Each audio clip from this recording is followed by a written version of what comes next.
কথা না বাড়িয়ে আজকে শুরু করতে চাই ভূত FM। আপনাদের অনেকেরই এরকম প্রশ্নই থাকে যে আসলে এই পৃথিবীতে এরকম কোনো কিছু বা এরকম supernatural কোনো ব্যাপার থাকে কিনা? আসলেই এরকম কোনো কিছু আছে কিনা যেটাকে আমরা বলি যে আমরা যেটাকে আসলে মানে স্বচক্ষে দেখতে পাই না। আমাদের দৃষ্টির আড়ালে কিনা, তারা আমাদের চারপাশে আছে কিনা, এরকম নানা রকমের প্রশ্ন থাকে কিন্তু। তো আমরা তো আসলে বললে হবে না যারা এই ব্যাপারগুলো নিয়ে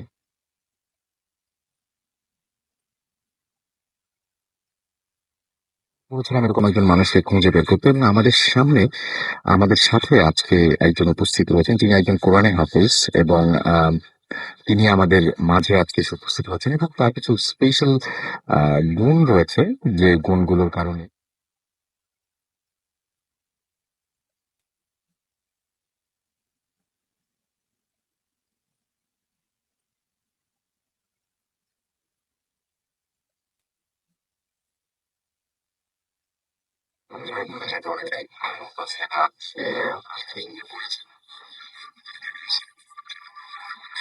তো তিনি এখানে আছেন। আর আজকে একটু SMS করতে হবে আপনাদের বেশি বেশি এই কারণেই যে তিনি যেহেতু এখানে আছেন তার কাছ থেকে আপনারা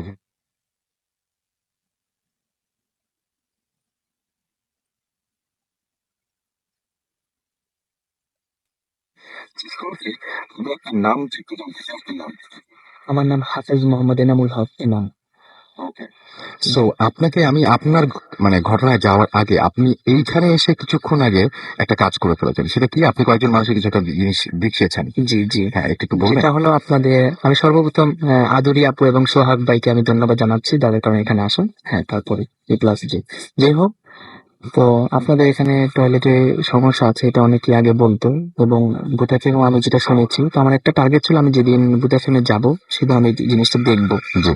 পরে আমি আজকে যখন গেলাম 11টা 10-এ, তখন আমার সাথে যিনি আসছে তিনাকে আরেকজন গেস্টকে নিয়ে আমি গেছি।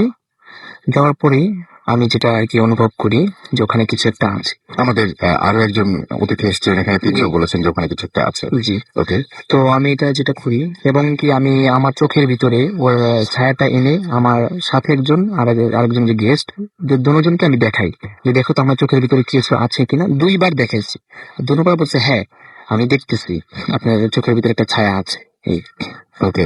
আচ্ছা, আপনি এই যে এই সমস্ত কাজ আপনি আপনি আসলে কি করেন? আপনি আমাকে একটু বলেন যে আপনি কোন কোন ধরনের সমস্যার সমাধান করতে পারেন? আমি ইনশাআল্লাহ মনে করেন মানুষের এ টু জেড যত সমস্যা আছে, মানুষের এই যে জিন ভূত দেখা যায় এগুলো আছর বা মানুষের যাবতীয় যে সমস্যাগুলো আছে সবই ইনশাআল্লাহ আমি সমাধান করার চেষ্টা করি। আচ্ছা, আজকে আপনার একটা কাজ ছিল নরসিংদীতে, সেই কাজটা কিরকম ছিল?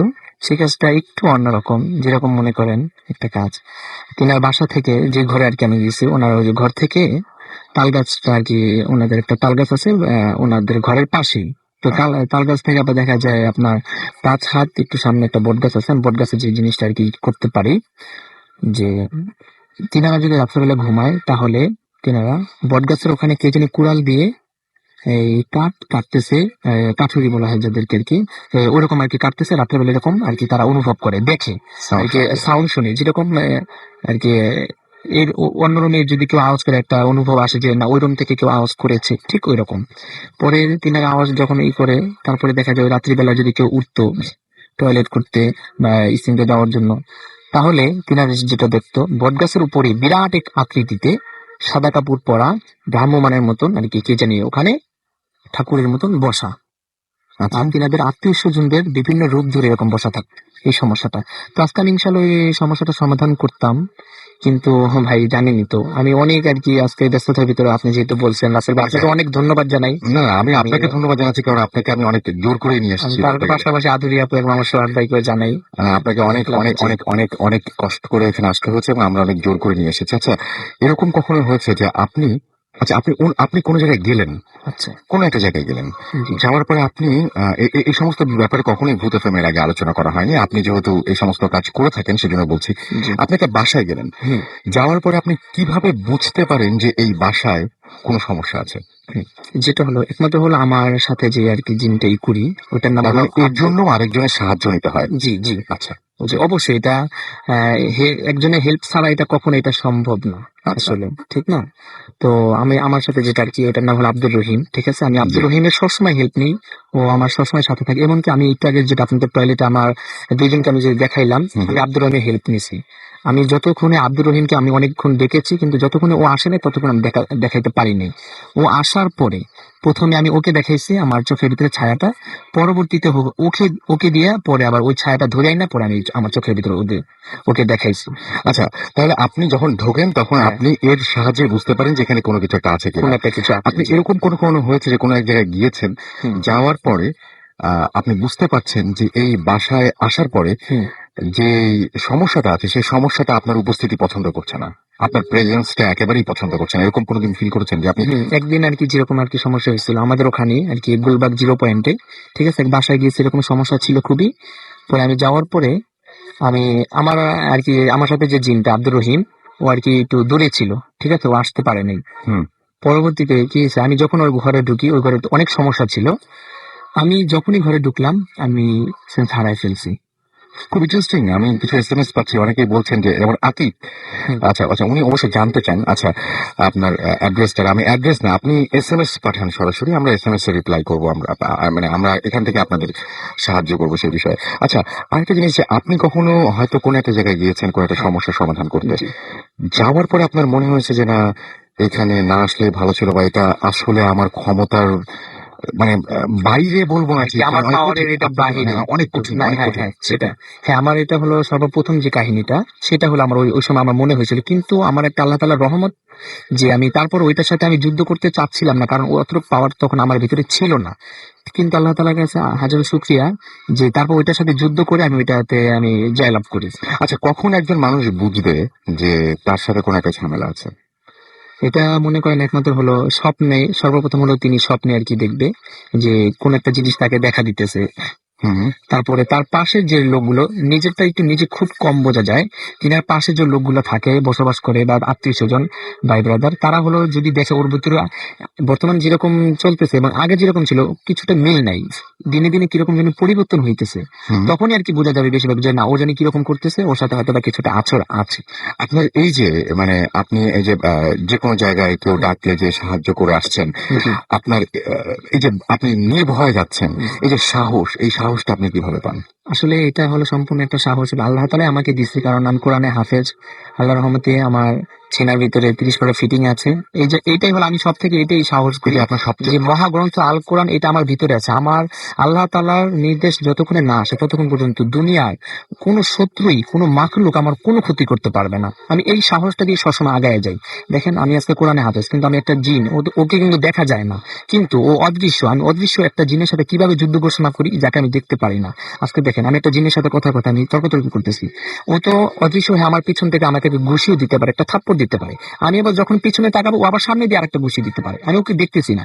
কিন্তু আমি একটা জিনকে প্রশ্ন করলাম, আচ্ছা জিন, শোনো, তোমরা জিন জাতি কেন মানুষের কাছে স্যালেন্ডার হয়ে যাও? তোমাদের কিন্তু মানুষ যদি দেখে না কিন্তু কেন স্যালেন্ডার হও?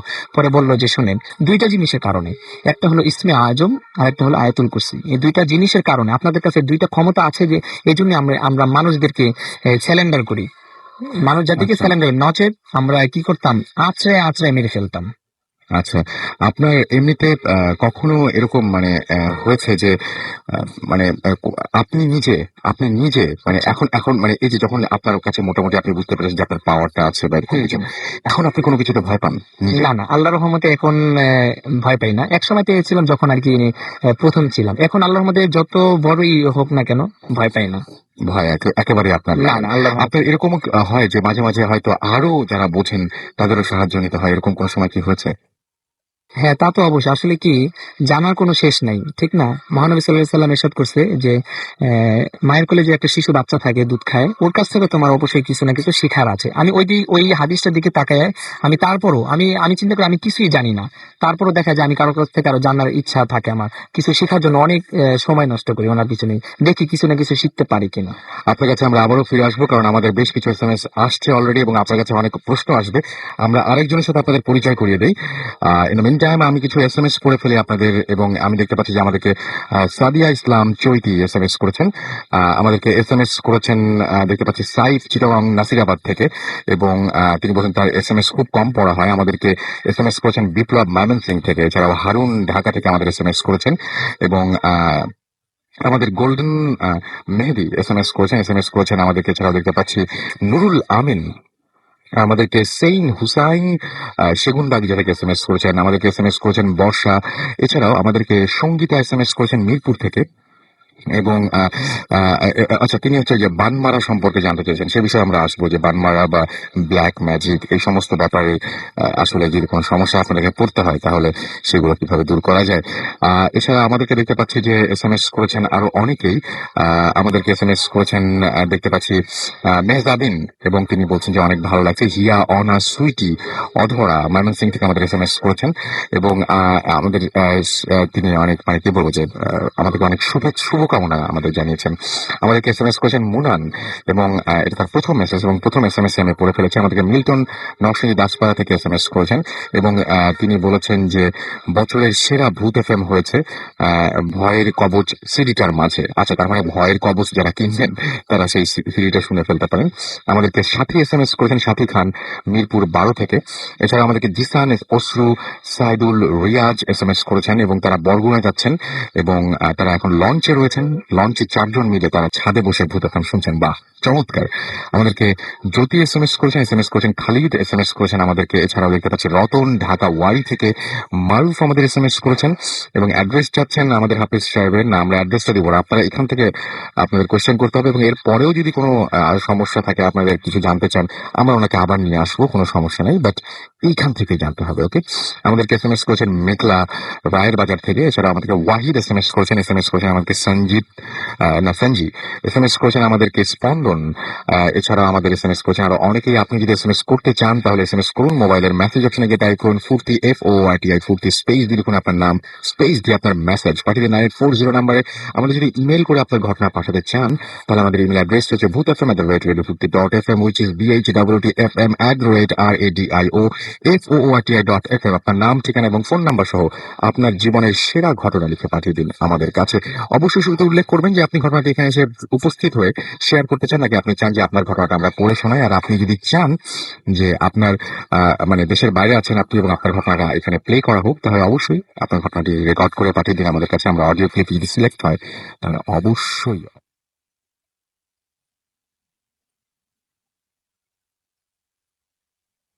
আমরা এখন পরবর্তী ঘটনায় যাব। আমাদের সাথে উপস্থিত রয়েছেন আরো একজন, এবং তিনি মানে একজন স্পেশাল গেস্ট, আমি বলবো very special guest, lady with super natural power, বা কিছু পাওয়ার যেটা হচ্ছে আমাদের আসলে বিয়ন্ড আওয়ার সেন্সেস। সো আপনি বুঝতেই পারছেন যে আচ্ছা, আমরা তার পরিচয় তো জানাবোই। মানুষের মধ্যে কিছু অদ্ভুত ক্ষমতা থাকে, যে ক্ষমতাগুলো এক সময় দেখা যায় যে কোনো কোনো সময় তার কন্ট্রোলে থাকে, কোনো কোনো সময় কন্ট্রোলের বাইরে চলে যায়। মানুষের মধ্যে কিছু অদ্ভুত ঘটনা ঘটে, যখন আপনি খুব অবাক হবেন যদি এরকম কোনো ঘটনা আপনার সাথেও ঘটে, যে আপনি যে স্বপ্নটা দেখছেন সেই স্বপ্নটা সত্যি হয়ে যাচ্ছে। আপনি একটা স্বপ্ন দেখছেন সত্যি হয়ে, পরের দিন বা তার কিছুদিন পরে সেই স্বপ্নটা সত্যি হচ্ছে, বা হুবহু ভাবে আপনার স্বপ্নের মতো করেই সেই ঘটনাটি যদি ঘটে যায়, তাহলে আসলে অবাক না হয়ে কোনো উপায় নেই। আবার আপনি যদি এরকম মানে কোনো একটা ইচ্ছা করছেন, সেই ইচ্ছাটা যদি পরিপূর্ণতা পায়, বা সেই ইচ্ছাটা যদি ফলে যায়, মানে আপনার চাওয়াটা যদি আপনি মানে চাওয়াটা যদি পাওয়া হয়ে আপনার কাছে ধরা দেয়, তাহলে সেটাও কিন্তু আপনার কাছে বেশ অবাক করবে। যাই হোক, আমি কথা না বাড়িয়ে সরাসরি পরিচয় করে দিচ্ছি এরকম একজন মানুষের সাথে, যার এরকম কিছু পাওয়ার রয়েছে, যে পাওয়ার গুলো আসলে সচরাচর আমাদের মধ্যে নেই, এবং খুব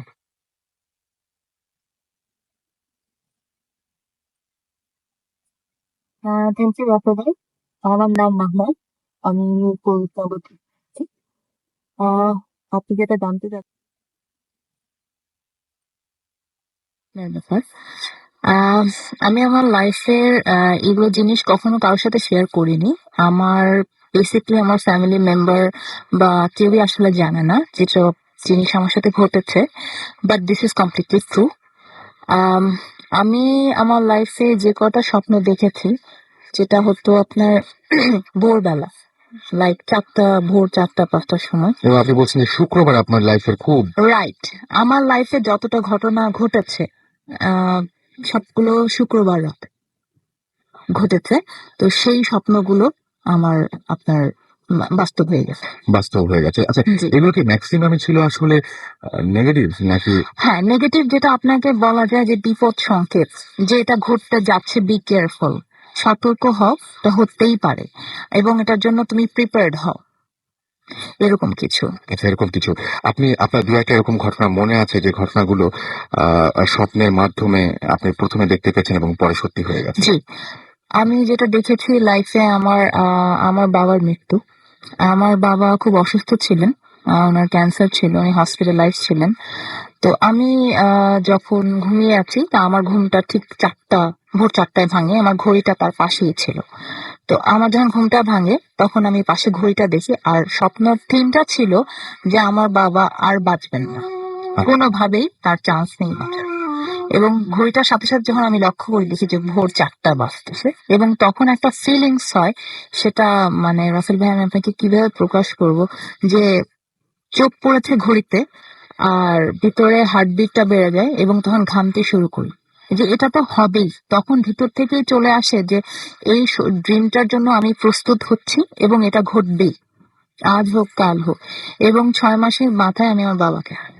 আচ্ছা, এরকম তারপরে তো ঘটনাগুলো খুব মানে রেগুলার ঘটতে শুরু হ্যাঁ, করলো। রেগুলার ঘটছে, যেটা আমি আপনাকে আগেও বলেছি যে বিপদ সংকেত হিসাবে লাইফের বড় বড় জিনিস যেগুলো আমার ঘটনা এরকম দেখেছি।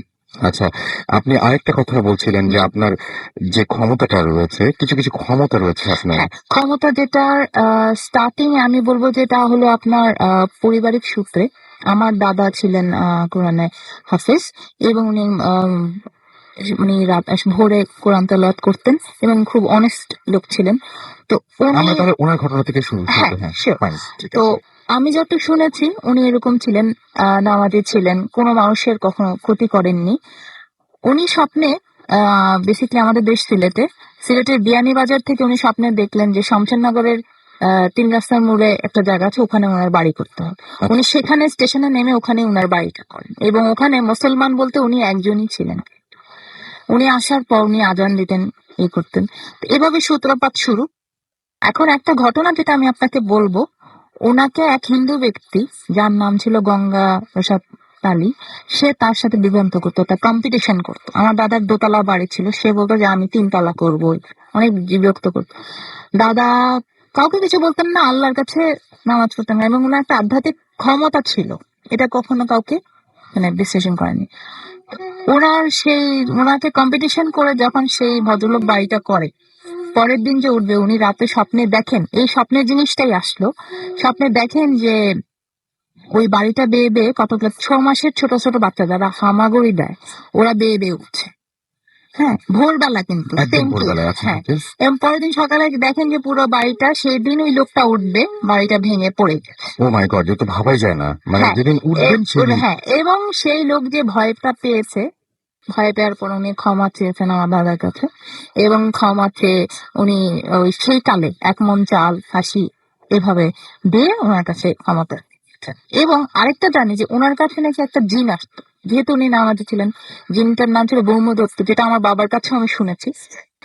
তো সে এসে হয়তো মাঝে মাঝে ইসলাম সম্পর্কে জানতে চাইতো এবং আমার দাদা যখন বিপদে পড়তেন তখন তাকে খুব হেল্প করতো যেভাবে হোক। এবং আমার বাবাও সেটা জানতেন এবং চাচারাও জানেন এবং সেই সূত্রে হয়তো আমি কিছুটা কাজ করতে পারে না। কাজ করতে পারি। এবং ওই যে সুপার ন্যাচারাল যেটা বলেছি, আমি আপনাকে আবারও বলছি, আমার কোনো ফ্যামিলি মেম্বার সেটা জানে না, একান্ত আমার মধ্যে। আমিও সেরকম কিছু একটা ফিল করি যে কিছু ঘটতে যাচ্ছে, ভালো অথবা খারাপ, এটা পাওয়ারের মতো কাজ করে, যেটা আমাদের বংশ থেকে চলে আসছে। এবং লাস্ট ইয়ার আমি আপনাকে বলেছিলাম যে আমার নেফিউ রোজা মাসে নামাজ পড়তেছিল না, সবাই ইনসিস্ট করতেছিল নামাজ পড়ানো, সেই জায়গায় তাকে এবং শূন্য তুললো যে নামাজ পড়িস না কেন। মানে সেটা আমি বললাম যে নিশ্চয়ই আমার দাদার একটা দোয়ার কারণে। আমার চাচা তখন লাইফ ছিলেন, উনি তখন বুঝেছেন যে এই ফ্যামিলি বিলংস টু আপনার নামাজ কায়েম ওরকম না, বাট আমরা একটা করি আর কি। আচ্ছা, আরেকটা জিনিস সেটা হচ্ছে আপনি ওটাও আমি শুনতে চাই যে জি, আপনার বলেন। আপনি একটা কথা বলছিলেন যে খুব তাড়াতাড়ি ভুলে যায় একটা ব্যাপার, সেটা হচ্ছে আপনি যদি কারো প্রতি অসন্তুষ্ট হন বা হ্যাঁ, কেউ। এটা আমি ছোটবেলা থেকে ফিল করছি। ছোটবেলা থেকে আমার প্রতি যদি কেউ অসন্তুষ্ট ফিল করে, আমাকে যদি কষ্ট দেয়, আমি কাউকে সেটা শেয়ার করি। আমার ভিতরে তখন লাগে যে এই পার্সনটা কেন আমাকে বিভ্রান্ত করছে, কেন আমাকে বিরক্ত করছে। তার কিছুদিনের মধ্যে তার একটা কিছু হয়ে যায় সামহাও, এবং সে ক্ষতিগ্রস্ত হয়। এটা কি আপনার কন্ট্রোলের মধ্যে আছে নাকি মাঝে আসলে আমি কন্ট্রোলের মধ্যে করতে চাই না, আমি আসলে কোনো মানুষের ক্ষতি করতে চাই না।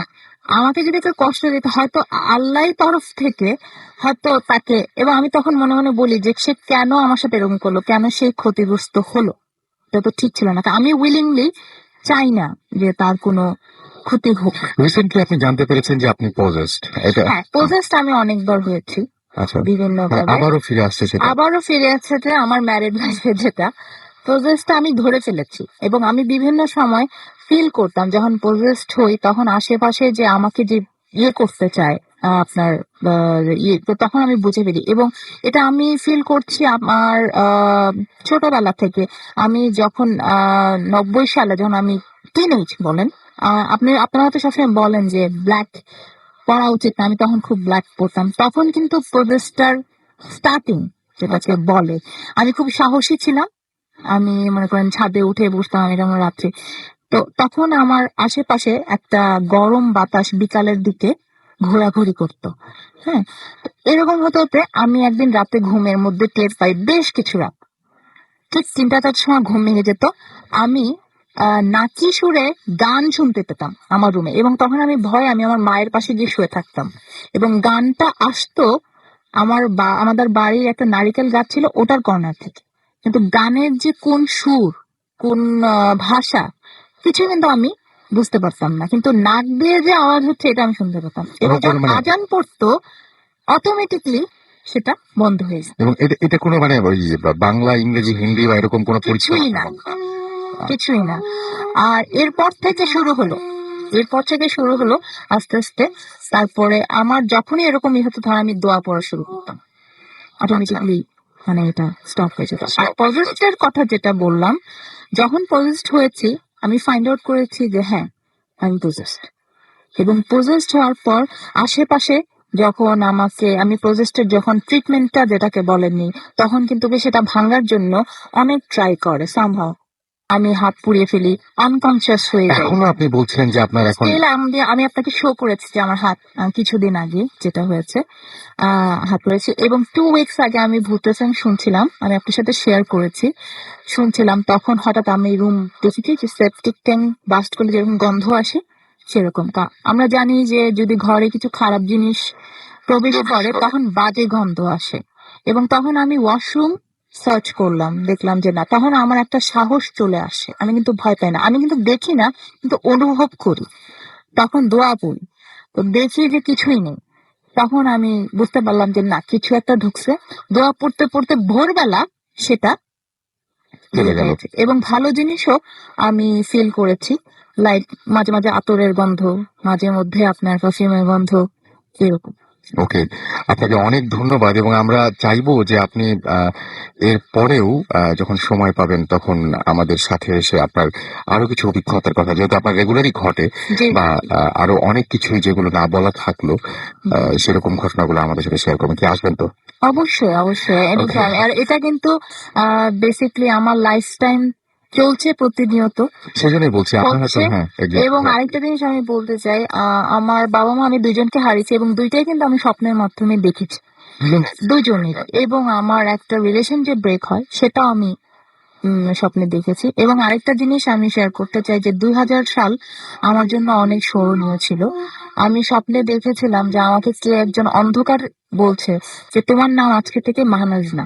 রাইট, আমি তো ভুলে গেছিলাম। হ্যাঁ, রাইট রাইট। মাহনাজ না, তোমার নাম আজ থেকে নূর, যেটা আমরা আল্লাহর অংশকে বলি। আমি তার সাথে তর্ক করছি, কিন্তু আমি তার ফেস দেখতে পাচ্ছিলাম না, পুরা ব্ল্যাক, মানে ফেসটা ব্ল্যাক।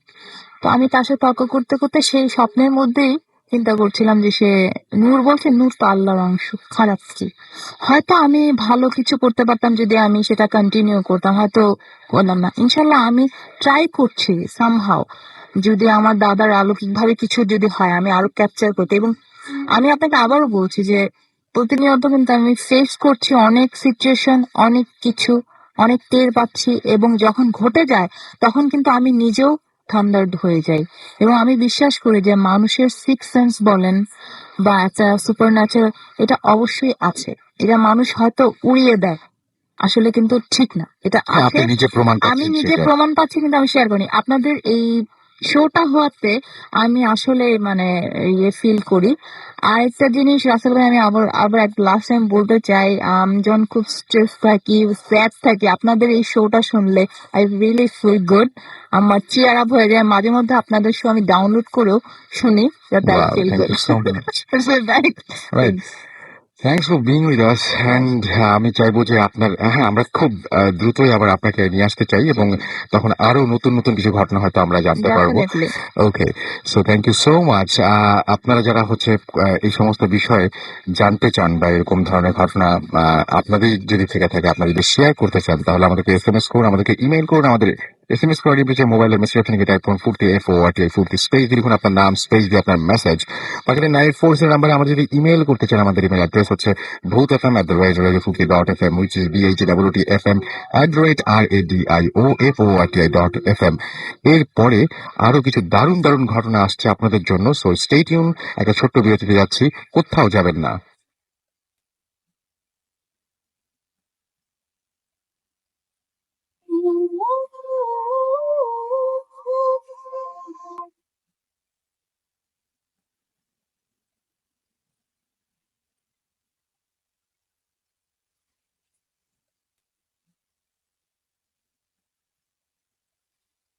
আমার সাথে রয়েছে মাসুম, এবং আপনারা সবাই জানেন যে ভোট এফএম এখন একেবারেই অন্যরকম উইথ গ্রামীণ ফোন, এবং আমরা চেষ্টা করছি আপনাদের চাহিদা পূরণ করতে, আপনাদের কার সাথে নতুন নতুন একটু ডিফারেন্ট টাইপের সব সে প্রথম দুজন যারা থাকেন প্রতিদিন আমরা চেষ্টা করছি রাখতে, এবং আজকেও সেরকম দুজন ছিলেন যারা একেবারেই আলাদা।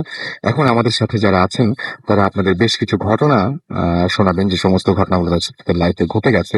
এবং আপনি ধরেন, আপনি আজকে ভূত FM শোনার পরে ঘুমিয়ে গেলেন, ঘুমিয়ে যাওয়ার পরে শুয়ে আছেন, হঠাৎ করে যদি জেগে ওঠেন রাতের বেলায় এবং যদি দেখেন যে আপনার বিছানায় একটা সাপ, তাহলে আপনার কেমন লাগবে? হ্যাঁ, এরকম একটা ঘটনা রয়েছে আমার কাছে, এবং এই মুহূর্তে সেরকম একটা ঘটনা আপনাদেরকে উপহার দিবেন একজন, এবং আপনার নামটা প্লিজ একটু আমাদেরকে বলবেন।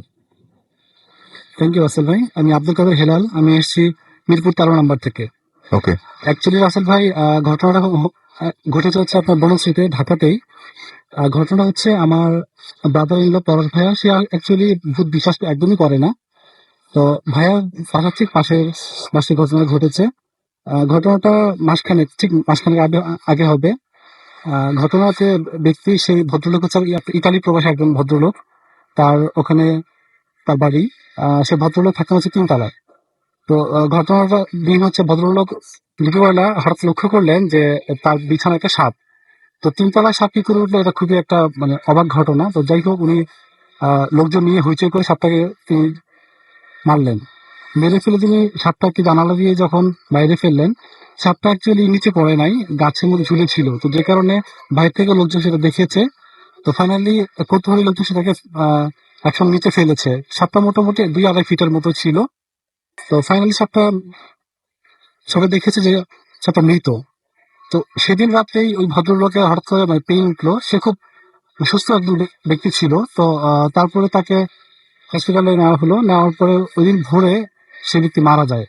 মারা যাওয়ার পর ডাক্তাররা লক্ষ্য করে দেখেন যে তার ঘাড়ে 6টা সাপের কাটা দাগ।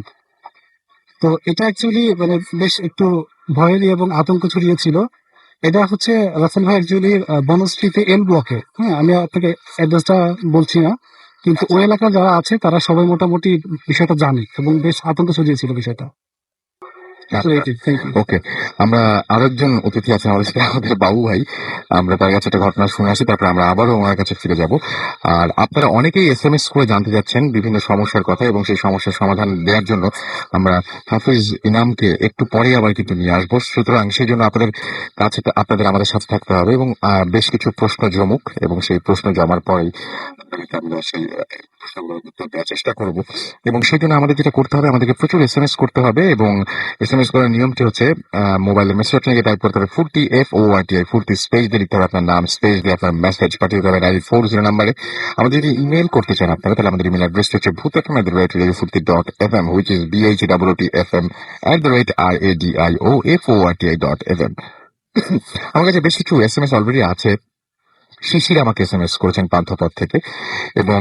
এবং তিনি বলছেন যে অনেক ভয় লাগছে তার কাছে, যদিও আমরা এখন কিন্তু ভয়ের কোনো প্রসঙ্গে এখনো আসিনি। একটা ঘটনা কেবল গেল, এরপরে আরো বেশ কিছু ঘটনা রয়েছে। মিরপুর 10 থেকে আমাদের দিনার, আচ্ছা না, দিনার ভাইয়ের সাথে যোগাযোগ করতে পারি কিনা সেটা জানতে চেয়েছেন। আমাদেরকে আজমি যশোর থেকে এসএমএস করেছেন এবং আমাদেরকে তিনি বলছেন যে অনেকে বলে যে ভোরের স্বপ্ন নাকি সত্যি হয়, আসলে কি তাই? এটা আমি ঠিক বলতে পারবো না, তবে এই প্রশ্নটা আমি না হয় আমি দেওয়ার চেষ্টা করবো কারো মাধ্যমে। আমি জানি না, এখানে অনেকে হয়তো জানতে পারেন। কেউ যদি জানেন তারা নিশ্চয়ই আপনাকে জানিয়ে দেবেন তার উত্তরটা। ব্ল্যাক মোহাম্মদ আলামিন আমাদের এসএমএস করেছেন ময়মনসিং থেকে এবং তিনি ভূতফিল্ম অনেক প্রশংসা করেছেন। মেহজাবিন আমাদের এসএমএস করেছেন এবং অনেক আশা করে তিনি মেল করছেন। এবং তিনি বললেন যে বললেন না, তবে আপনার মেল যদি সিলেক্টেড হয়, আপনার স্টোরিটা যদি সিলেক্টেড স্টোরি হয়, তাহলে অবশ্যই সেটা পড়া হবে বা আপনার ঘটনাটা অবশ্যই সবার সাথে শেয়ার করা হবে। সো আপনি বুঝতেই পারছেন, আপনাকে তাহলে আরেকটু বেটার কিছু একটু পাঠাতে হবে। আর যা অনেকেই আছেন কিন্তু এরকম যে হয়তো একবার ঘটনা পাঠিয়েছেন, সেই ঘটনাটা সিলেক্ট করিনি আমরা, দ্যাটস ওয়াই আপনি হয়তো আর ঘটনা পাঠাচ্ছেন না। But don't do that. আপনি আরো একবার যদি পাঠান, আর কে জানে যে আপনার সেকেন্ড যে ঘটনাটা সেটা হয়তো অনেক ভালো, প্রথম ঘটনাটা হয়তো অত বেশি ভালো ছিল না, সে যদি সিলেক্ট হয়ে যায় তাহলে ডেফিনেটলি আমরা সেটা অবশ্যই সবার সাথে শেয়ার করবো। আমাদেরকে রাকিব এসএমএস করেছেন মাহি আমাদেরকে। এছাড়াও রিসাত আমাদের এসএমএস করেছেন জান্নাত রবিন।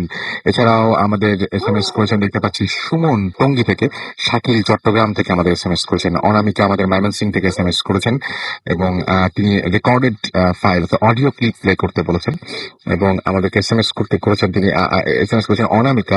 এছাড়াও প্রিন্স আমাদের এসএমএস করেছেন এবং আমাদেরকে এসএমএস এবং তিনি বলছেন যে মাহারাজকে একটু প্লিজ বলুন যেন বাংলাদেশ T20-তে জিতে যায়, এই ব্যাপারটা নিয়ে যেন তিনি একটু চেষ্টা করেন আর কি। আচ্ছা, ওকে। আমাদেরকে সাফায়েত এসএমএস করেছেন কুমিল্লা থেকে, লিখেন আই লাভ ভূত এফএম। আমাদের জুয়েল এসএমএস করেছেন সোনারগাঁও থেকে। এছাড়া মিরপুর 10 থেকে আমাদের এসএমএস করেছেন, আচ্ছা আবারও এসএমএস করেছেন কোনো একজন, নামটা লিখেননি।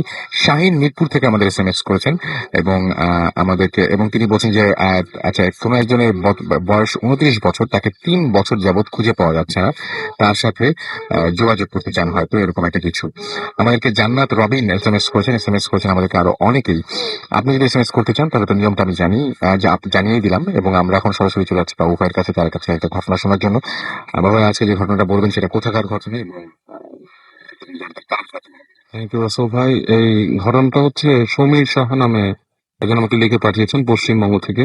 আচ্ছা আর তার ঘটনাটা অনেকটা ব্ল্যাক ম্যাজিক টাইপের, এগুলোর উপর আর কি।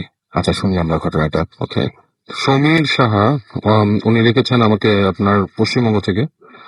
লিখেছে তখন তার বয়স 18-19 বছর এবং সেই সময় সে বেশ বাউন্ডুলে ছিল, ঘোরাফেরা করতো এদিক ওদিক দুপুরবেলা বিশেষ করে। তো একদিন দুপুরে সেরকম ঘোরাফেরা করতে করতে তাদের ওখানে একটা নদী ছিল, নদীর পাশে গাছের গোড়ায় দেখে একজন আপনার তান্ত্রিকের মতো বসা, চুল টুল জট বাঁধা এবং মানে যারা অনেকটা আপনার মুনি ঋষি টাইপের আর কি, but he doesn't look actually quite like আপনার যে খুব সাধু পুরুষের মতো নয়। তার জট টট বাঁধা মানে বেশ অনেকটা তান্ত্রিক টাইপের, গলায় রুদ্রাক্ষের মালা টালা আর কি। তো দেখে কিছুক্ষণ বেশ কিউরিয়াস হয়ে তাকে থাকে, কারণ ওই গাছের গোড়ায় সাধারণত কেউ বসতো না কখনো, এরকম মানে বসা মানুষকে সে দেখেনি। আচ্ছা, তো অনেকক্ষণ কিউরিয়াস হয়ে তার দিকে তাকিয়ে থাকে। তো তাকিয়ে থেকে আস্তে আস্তে কাছে যায়, কাছে গিয়ে সে কিউরিয়াসিটি থেকে তাকে জিজ্ঞেস করে যে আপনি কে?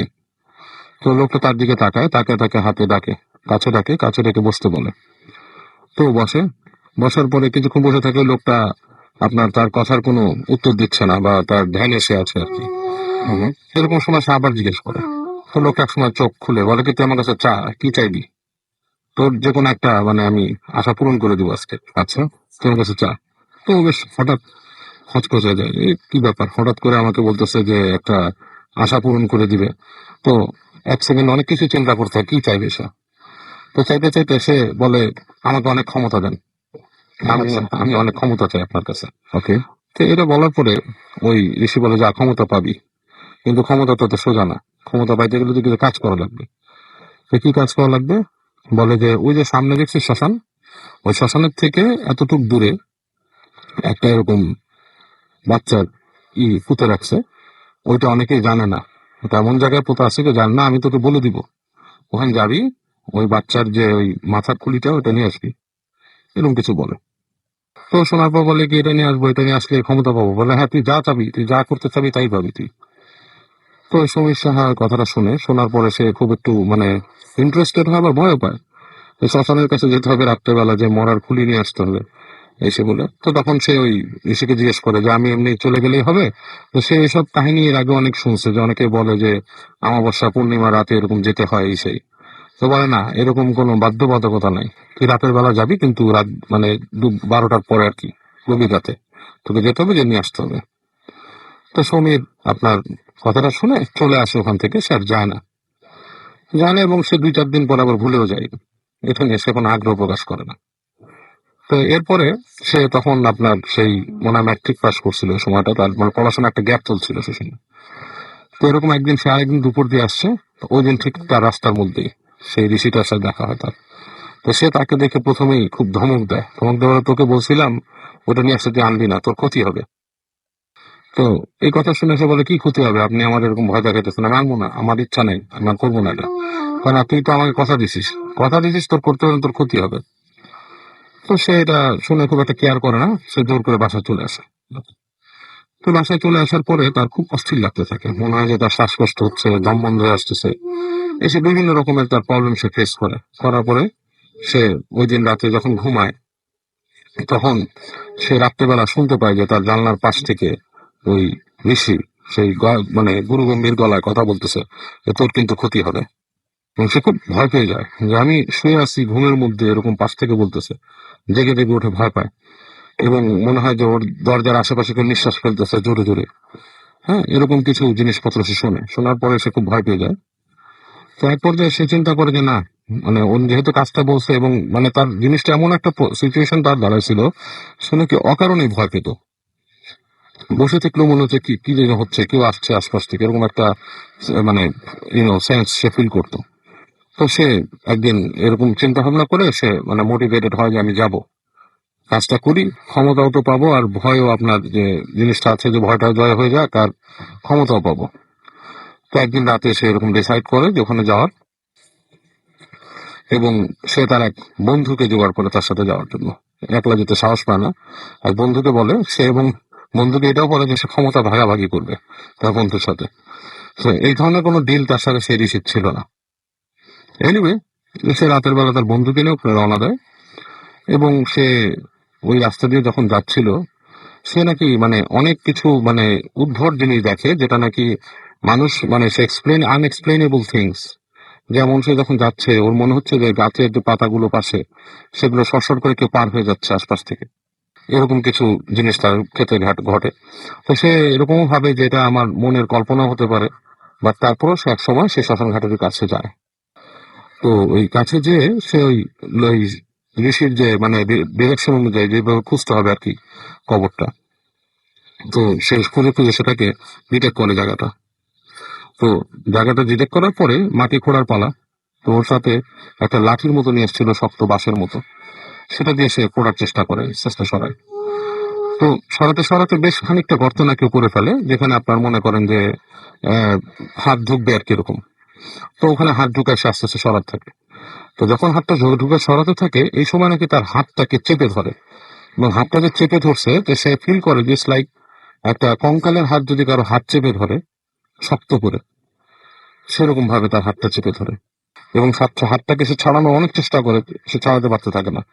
এবং ওর এই চিৎকার চেঁচামেচি শুনে তার বন্ধু কাছে আসে, যে কি হয়েছে, এভাবে পাচ্ছিস কেন? ঠিক এই সময় নাকি দেখে যে তাদের থেকে প্রায় 10 ফিট দূরে, ঠিক নদীর পাড়ে, সেই ঋষি দাঁড়ায় আছে এবং হাসতেছে। এবং এই হাসির শব্দ শুনে তার বন্ধু তাকে ছেড়ে দৌড়ায় পলা যায় ঋষিকে দেখে, আর সে ওখানে সেন্সলেস হয়ে যায় আর কি। তার আর আপনার থাকে না, হুঁশ থাকে না। তো পরবর্তীতে সকালে নিজেকে ফাইন্ড আউট করে যে সে ওই শ্মশানের কাছেই পড়ে আছে, এবং মানে সে মাটি খোঁড়া, কিন্তু তার হাত কোনো ধরা নাই কারো, মানে সেই ওই যে জায়গাটা খুঁড়ছে তার থেকে ধরেন কিছু দূরে এসে পড়ে আছে। তো এটাই ছিল সুমির সাহার কাহিনী রাসেল ভাই। ওকে, আপনাকে অনেক ধন্যবাদ। আমাদের অলরেডি বেশ কিছু এসএমএস চলে এসেছে, তবে তার আগে আমাদেরকে ছোট্ট বিরতিতে যেতে হবে। সো আমাদের সাথে থাকুন, কোথাও যাবেন না, এবং তারপরে আবার আপনাদের এসএমএস নিয়ে ফিরে আসছি। So stay tuned two radio ফুর্তি অ্যান্ড ডোন্ট স্টপ।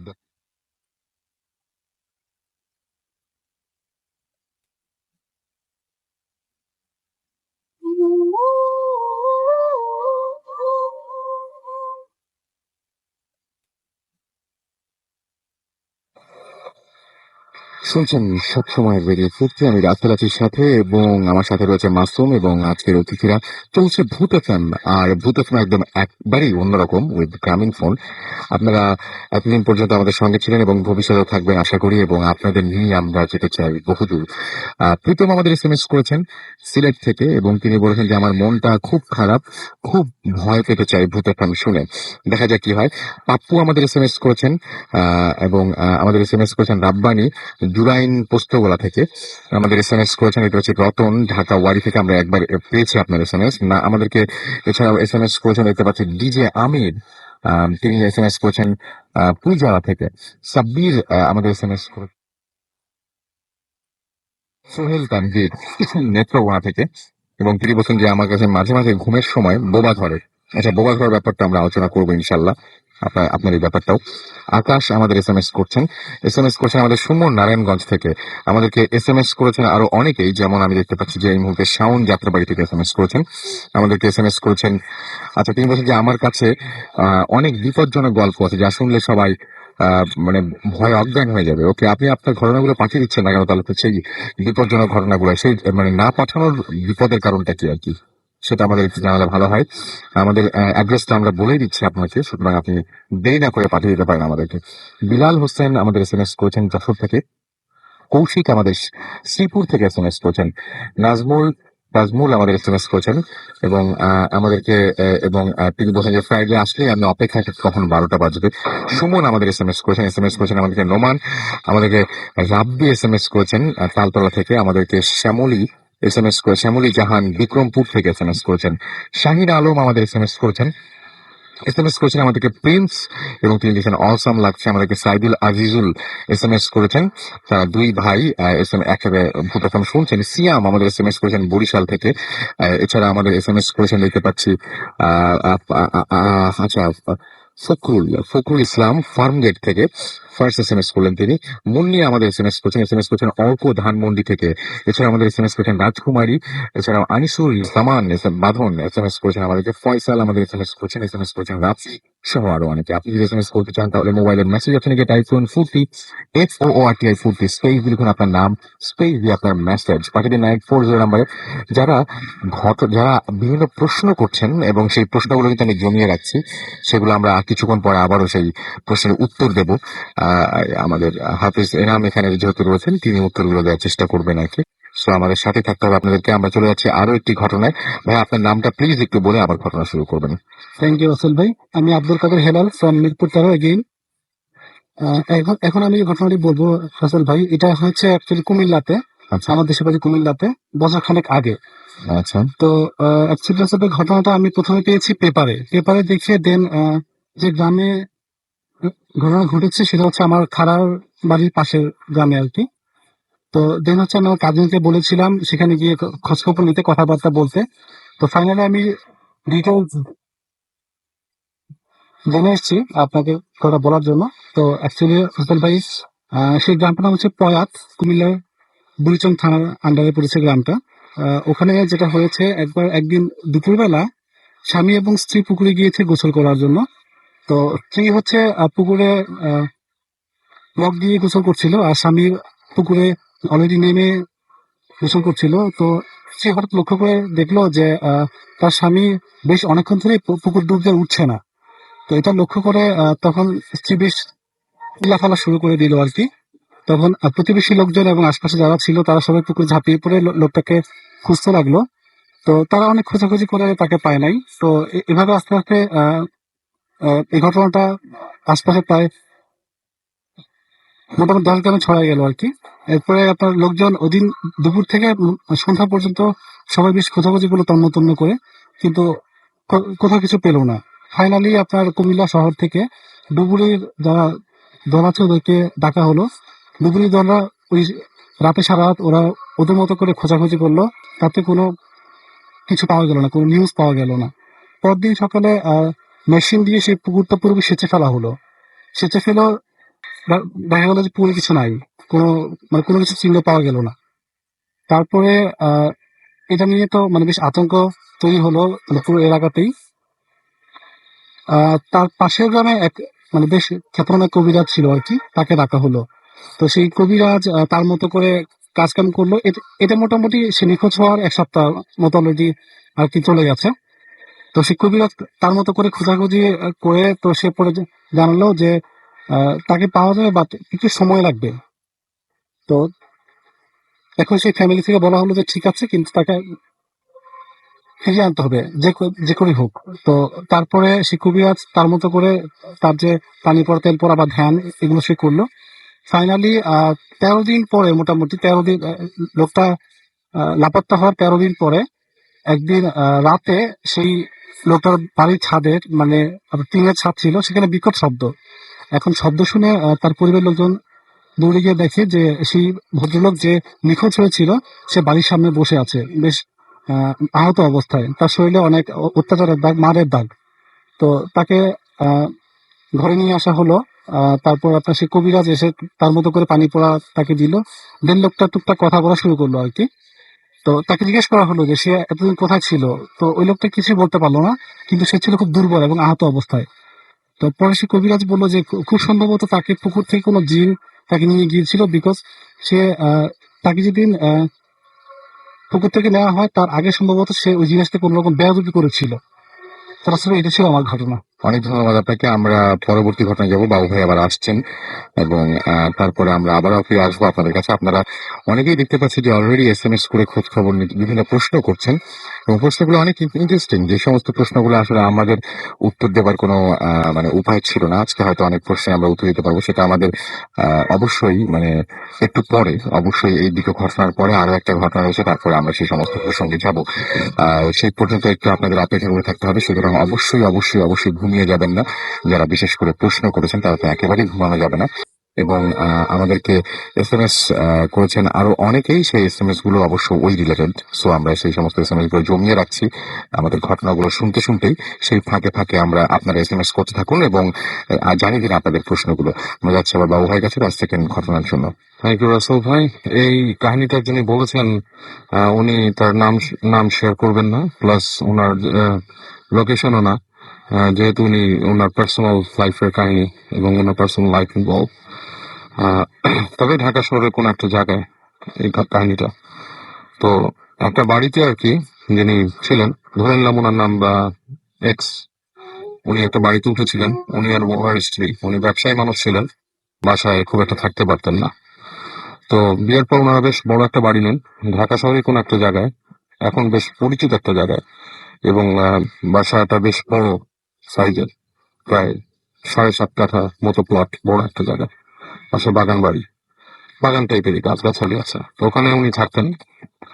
তো প্রায় সন্ধ্যার সময় আসতেন, এসে বাসায় দেখতেন যে অন্ধকার, পাশের বাড়িতেও মানুষ নাই খুব একটা। এবং এই ঘটনাটা মানে বেশ কিছু আগে, 10-15 বছর বা 20 বছর আগের ঘটনা। মানুষজন বাসার আশেপাশে সন্ধ্যার পর বেশ কোয়াইট হয়ে যেত এলাকাটা। তো উনি আসলে ওনাকে ভাবি বলতেন যে ওনার ভয় লাগে, মানে কেমন শব্দ হয় বাড়িতে, এবং নিচতলায় মানুষ নাই। সেখান থেকে মানে নিচতলাটা খালি ছিল আর কি, এখানে ছিল, সেখানে আপনার দিনের বেলা একটা অফিসের মতো ছিল, কিছু আর কি আপনার স্টক রাখতো, মালপত্র রাখতো, আর কেউ থাকতো না। তো বলতো নিচতলা থেকে শব্দ আসে, বেশ কেমন জানি, মনে হয় সিঁড়িতে কেউ হাঁটে।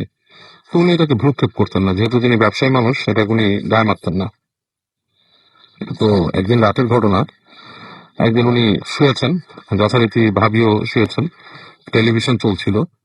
তো টেলিভিশন চলতে চলতে মানে আর কি একসময় টেলিভিশন বন্ধ হয়ে যায়, মানে ওই ঝিরি আর কি। তখন সময় আপনার ডিশ নেটওয়ার্ক ওরকম ছিল না আর কি, তখন বিটিভি চলতো আর কি। তো ঝিঝি হচ্ছে টেলিভিশন, এরকম হতে হতে একসময় মানে টেলিভিশন চলে গেছে, ঝিঝি হচ্ছে, মানুষ শুয়ে আছেন। তো ওনার ঘুম এসে গিয়েছিল, ঘুম ভাঙে হঠাৎ উনি উঠে দেখে যে ভাবি উঠে জানি কি খাচ্ছেন পাশে। শুয়ে। তো উনি দেখে যে সব অন্ধকার, আশেপাশে চারিপাশে ঝিরি চলছে, সাউন্ড খুব সামান্য। তো উনি টিভিটা ফার্স্টে বন্ধ করেন, তারপর ভাবিকে জিজ্ঞেস করেন, আচ্ছা আলো তো ডিম লাইট জ্বলছে, কি ব্যাপার রাতের বেলা তুমি কি খাচ্ছ এরকম রাতে? তো ভাবি বলতেছে, কেন মাছ খাচ্ছি, তুমি খাবা তাকে সাথে? তো উনি মাছ খাচ্ছে রাতের বেলা। তখন একটা উনি আষ্টে টাইপের একটা গন্ধ পান। তুমি খেয়াল করে দেখে ওই ভাবির হাতে কাঁচা মাছ, ছোট মাছ কোনো, সেটা চাবাই খাচ্ছে সে। মানে ইটস লাইক কুকটু হতে পারতো, কিন্তু কাঁচা এবং আষ্টের গন্ধ আসতেছে ওনার কাছ থেকে।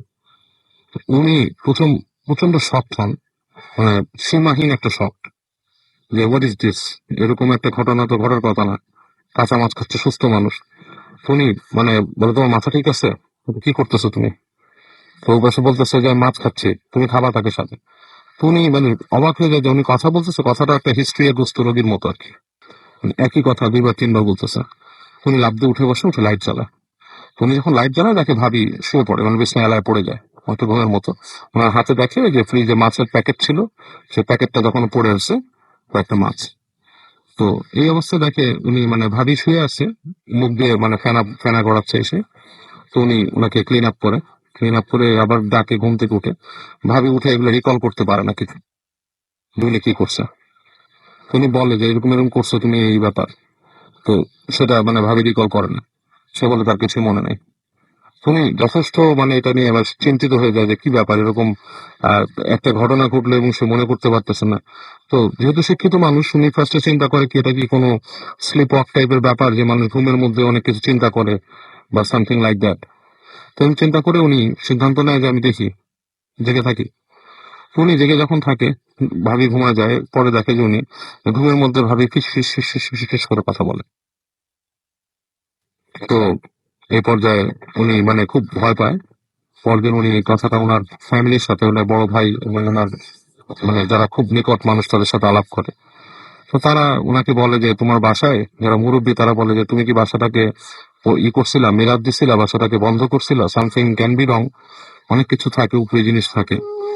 তো উনি উপরি জিনিস বলতে উনি বুঝে, আমরা অনেকেই বুঝি উপরি জিনিস বলতে, ওরা কি বোঝায় যে ভূত প্রেত জিন, যে যেভাবে বিশ্বাস করে আর কি, সেই ব্যাপারটা।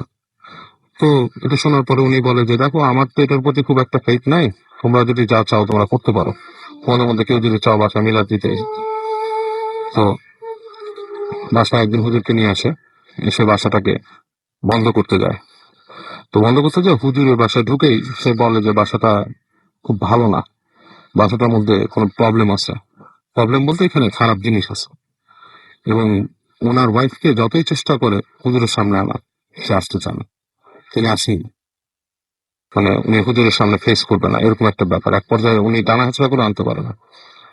তো প্রবলেম হয়, হুজুর বলে যে আমি বাসাটাকে এখন বন্ধ করবো না, বাট সম্ভব না, আমাকে আরেকটা সময় দেন। হুজুর চলে যায়। হুম, উনি এই প্রবলেম গুলো ওনার মানে এক্সেলারেটেড হতে থাকে।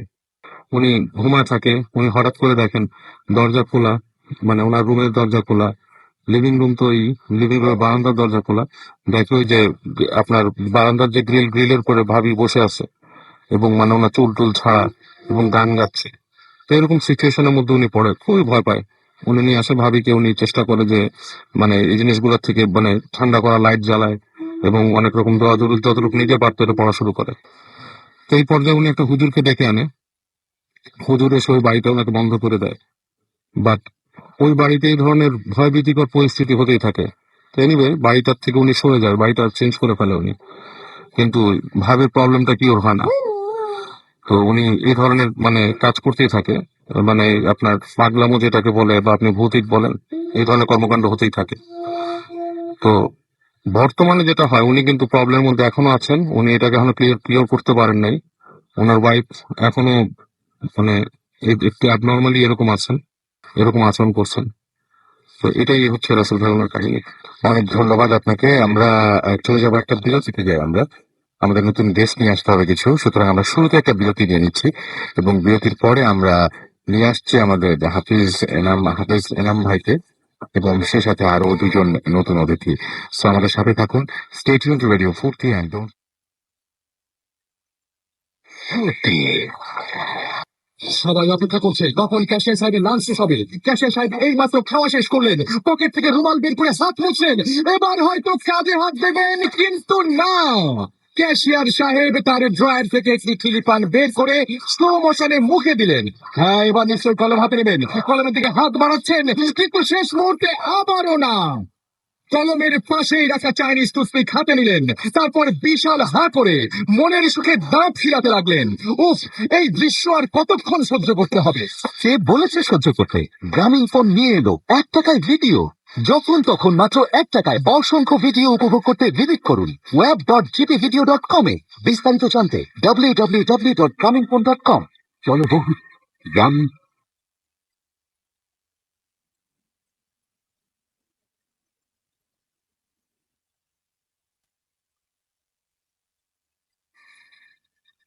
কিছু কিছু জিনিস যে আমাদের সাথে ঘটে যায়, আমরা ওগুলোর কখনো রেশনাল এক্সপ্লেনেশন খুঁজে পাই না। এন্ড আমরা যতই ওইসব মানুষকে বলি, অনেক মানুষ বিলিভ করতে চায় না। দে আর লাইক, ও আমাকে এভিডেন্স দাও, প্রুফ দাও, বাট আমাদের প্রুফের এভিডেন্স দেওয়া থাকে না। সো আই হোপ এইসব যে ইরেশনাল জিনিসপত্র, প্যারানর্মাল জিনিস মানুষের সাথে হয়, আই হোপ এটা কারোর সাথে না হয়, বিকজ যাদের সাথে হয় তারাই বুঝে যে কেমন লাগে। কথা না বাড়ি এগিয়ে যায়। It was about 2.5 years ago to be precise. আমি গ্রামের বাড়িতে কখনো যাইনি। আমার আম্মুদের অ্যাকচুয়ালি ইটস নট, আমার আম্মুর গ্রামের বাড়ি না, ইটস আ প্লেস, ইটস জায়গাটার নাম হচ্ছে চাঁদপুর। এন্ড ওখানে আমার আম্মুর ফ্যামিলি একটা ফার্ম হাউস বানায়। এন্ড সেখানে আমার যাওয়ার খুব ইচ্ছা ছিল, বাট আমার কখনো যাওয়া হয়নি। তো আমরা অনেকজন, পুরা আমাদের অনেক বড় একটা ফ্যামিলি, জয়েন্ট ফ্যামিলি। আমরা সবাই ডিসিশন নিই যে আমরা ফার্ম হাউসে যাবো। তো আমার পুরো ফ্যামিলি, আমার সব কাজিনরা এন্ড আমার কিছু ফ্রেন্ডসরা ডিসিশন নেয় যে ওরা এরকম আমরা সবাই গ্রামের বাড়িতে যাব, কিন্তু বাস দিয়ে যাব না, গাড়ি দিয়ে যাবো না, আমরা সবাই লঞ্চ দিয়ে যাবো। তো আমি অনেক এক্সাইটেড ছিলাম, কারণ আমি লাইফে কখনো লঞ্চে উঠি নাই। It was the first time for me যে আমি এরকম একটা লঞ্চ করে এরকম কোথাও যাব। তো আমি বলে দিই, আমার সাথে সেই বছর আমার 5টা ফ্রেন্ড যায় চাঁদপুরে, এন্ড 4জন আমার সাথে লঞ্চ করে যাবে, এবং লঞ্চ করে যাচ্ছিল, এবং একজন আনফর্চুনেটলি লঞ্চ ঘাটে পৌঁছাতে পারেনি, সেজন্য সে লঞ্চে উঠতে পারেনি, সে বাস দিয়ে যাচ্ছিল। I was really excited. এটা একটা খুবই বড় একটা লঞ্চ ছিল, লঞ্চটার নাম আমি বলতে চাচ্ছি না। ইট ওয়াজ লাইক 3 তলা একটা লঞ্চ, এন্ড আমাদের অনেকগুলো ক্যাবিন, পুরো একটা ফ্লোর বলতে গেলে আমরা নিই। এবং আমার ফার্স্টে আমরা অনেক মজা করেছি। So at one point I got really board, কাজ অনেকে বড়রা সবাই ঘুমিয়ে পড়ে, কাজিনসদের মতো এক একজন এক এক জায়গায় মজা করছে। আমার আবার খুব অভ্যাস যে আমি রাত্রিবেলায় গান শুনবো। You could say I am really artistic and poetic, যে আমার এরকম যে রাতে 2:30 এরকম টাইমে নদীর দিকে তাকিয়ে আছে, অনেক সুন্দর একটা সিনারি, এন্ড আমার খুব ইচ্ছা ছিল যে চুপচাপ একটা কোনায় বসে গান শোনার। তো আমি আমার আইপড কানে দিয়ে গান শুনছি, and I was just staring at this beautiful scenery. And exactly ওই টাইমে আমার পিছনে কেউ একজন হাত, so I could tell it was a human being. আমি পিছনে ফিরি, and আমি দেখি আমার একটা ফ্রেন্ড আদিব, মানে যে লঞ্চটা মিস করে। আমি তখন মনে মনে ভাবি, ও মেবি আদিজ মেড ইট। আর যেহেতু অনেক মানুষ ছিল, লাইক বলতে গেলে 23-30 পিপল, আই থট আচ্ছা এত মানুষ যেহেতু যাচ্ছে, মেবি আই ডি নট, আমি যদি ভিডিও ওকে নোটিস করিনি। তো সত্যি কথা, আমি সবাইকে টাইম দিতে হচ্ছিল কিছু করে। আমি তখনও জানতাম না যে আদিব লঞ্চে ছিল না। তো আমি আদিবের সাথে গল্প করছি, আদিব আমাকে জাস্ট একটা কোয়েশ্চেন জিজ্ঞাসা করে যে তুই কি করছিস, এন্ড আমি তখন ওকে সব কথা বলবো। আমি জানি না, সেদিন আমার সিনারিটা দেখে খুব খুশি লাগছিল, না আমি যখন খুশি থাকি আমি অনেক কথা বলি, আমি আদিবকে অনেক কথা বলছিলাম, প্রায় আই কুড টেল আমি হাফ এন আওয়ার খালি কথাই বলে যাচ্ছেন, আদিব কিছু বলেনি। তখন আদিব আমাদেরকে তাকিয়ে জাস্ট লাস্টের দিকে লাইক 30 মিনিটস পরে সে জাস্ট আমাকে একটা কথা বললো, এন্ড সে সেড যে আমি যাচ্ছি, তুই আমার সাথে যাবি।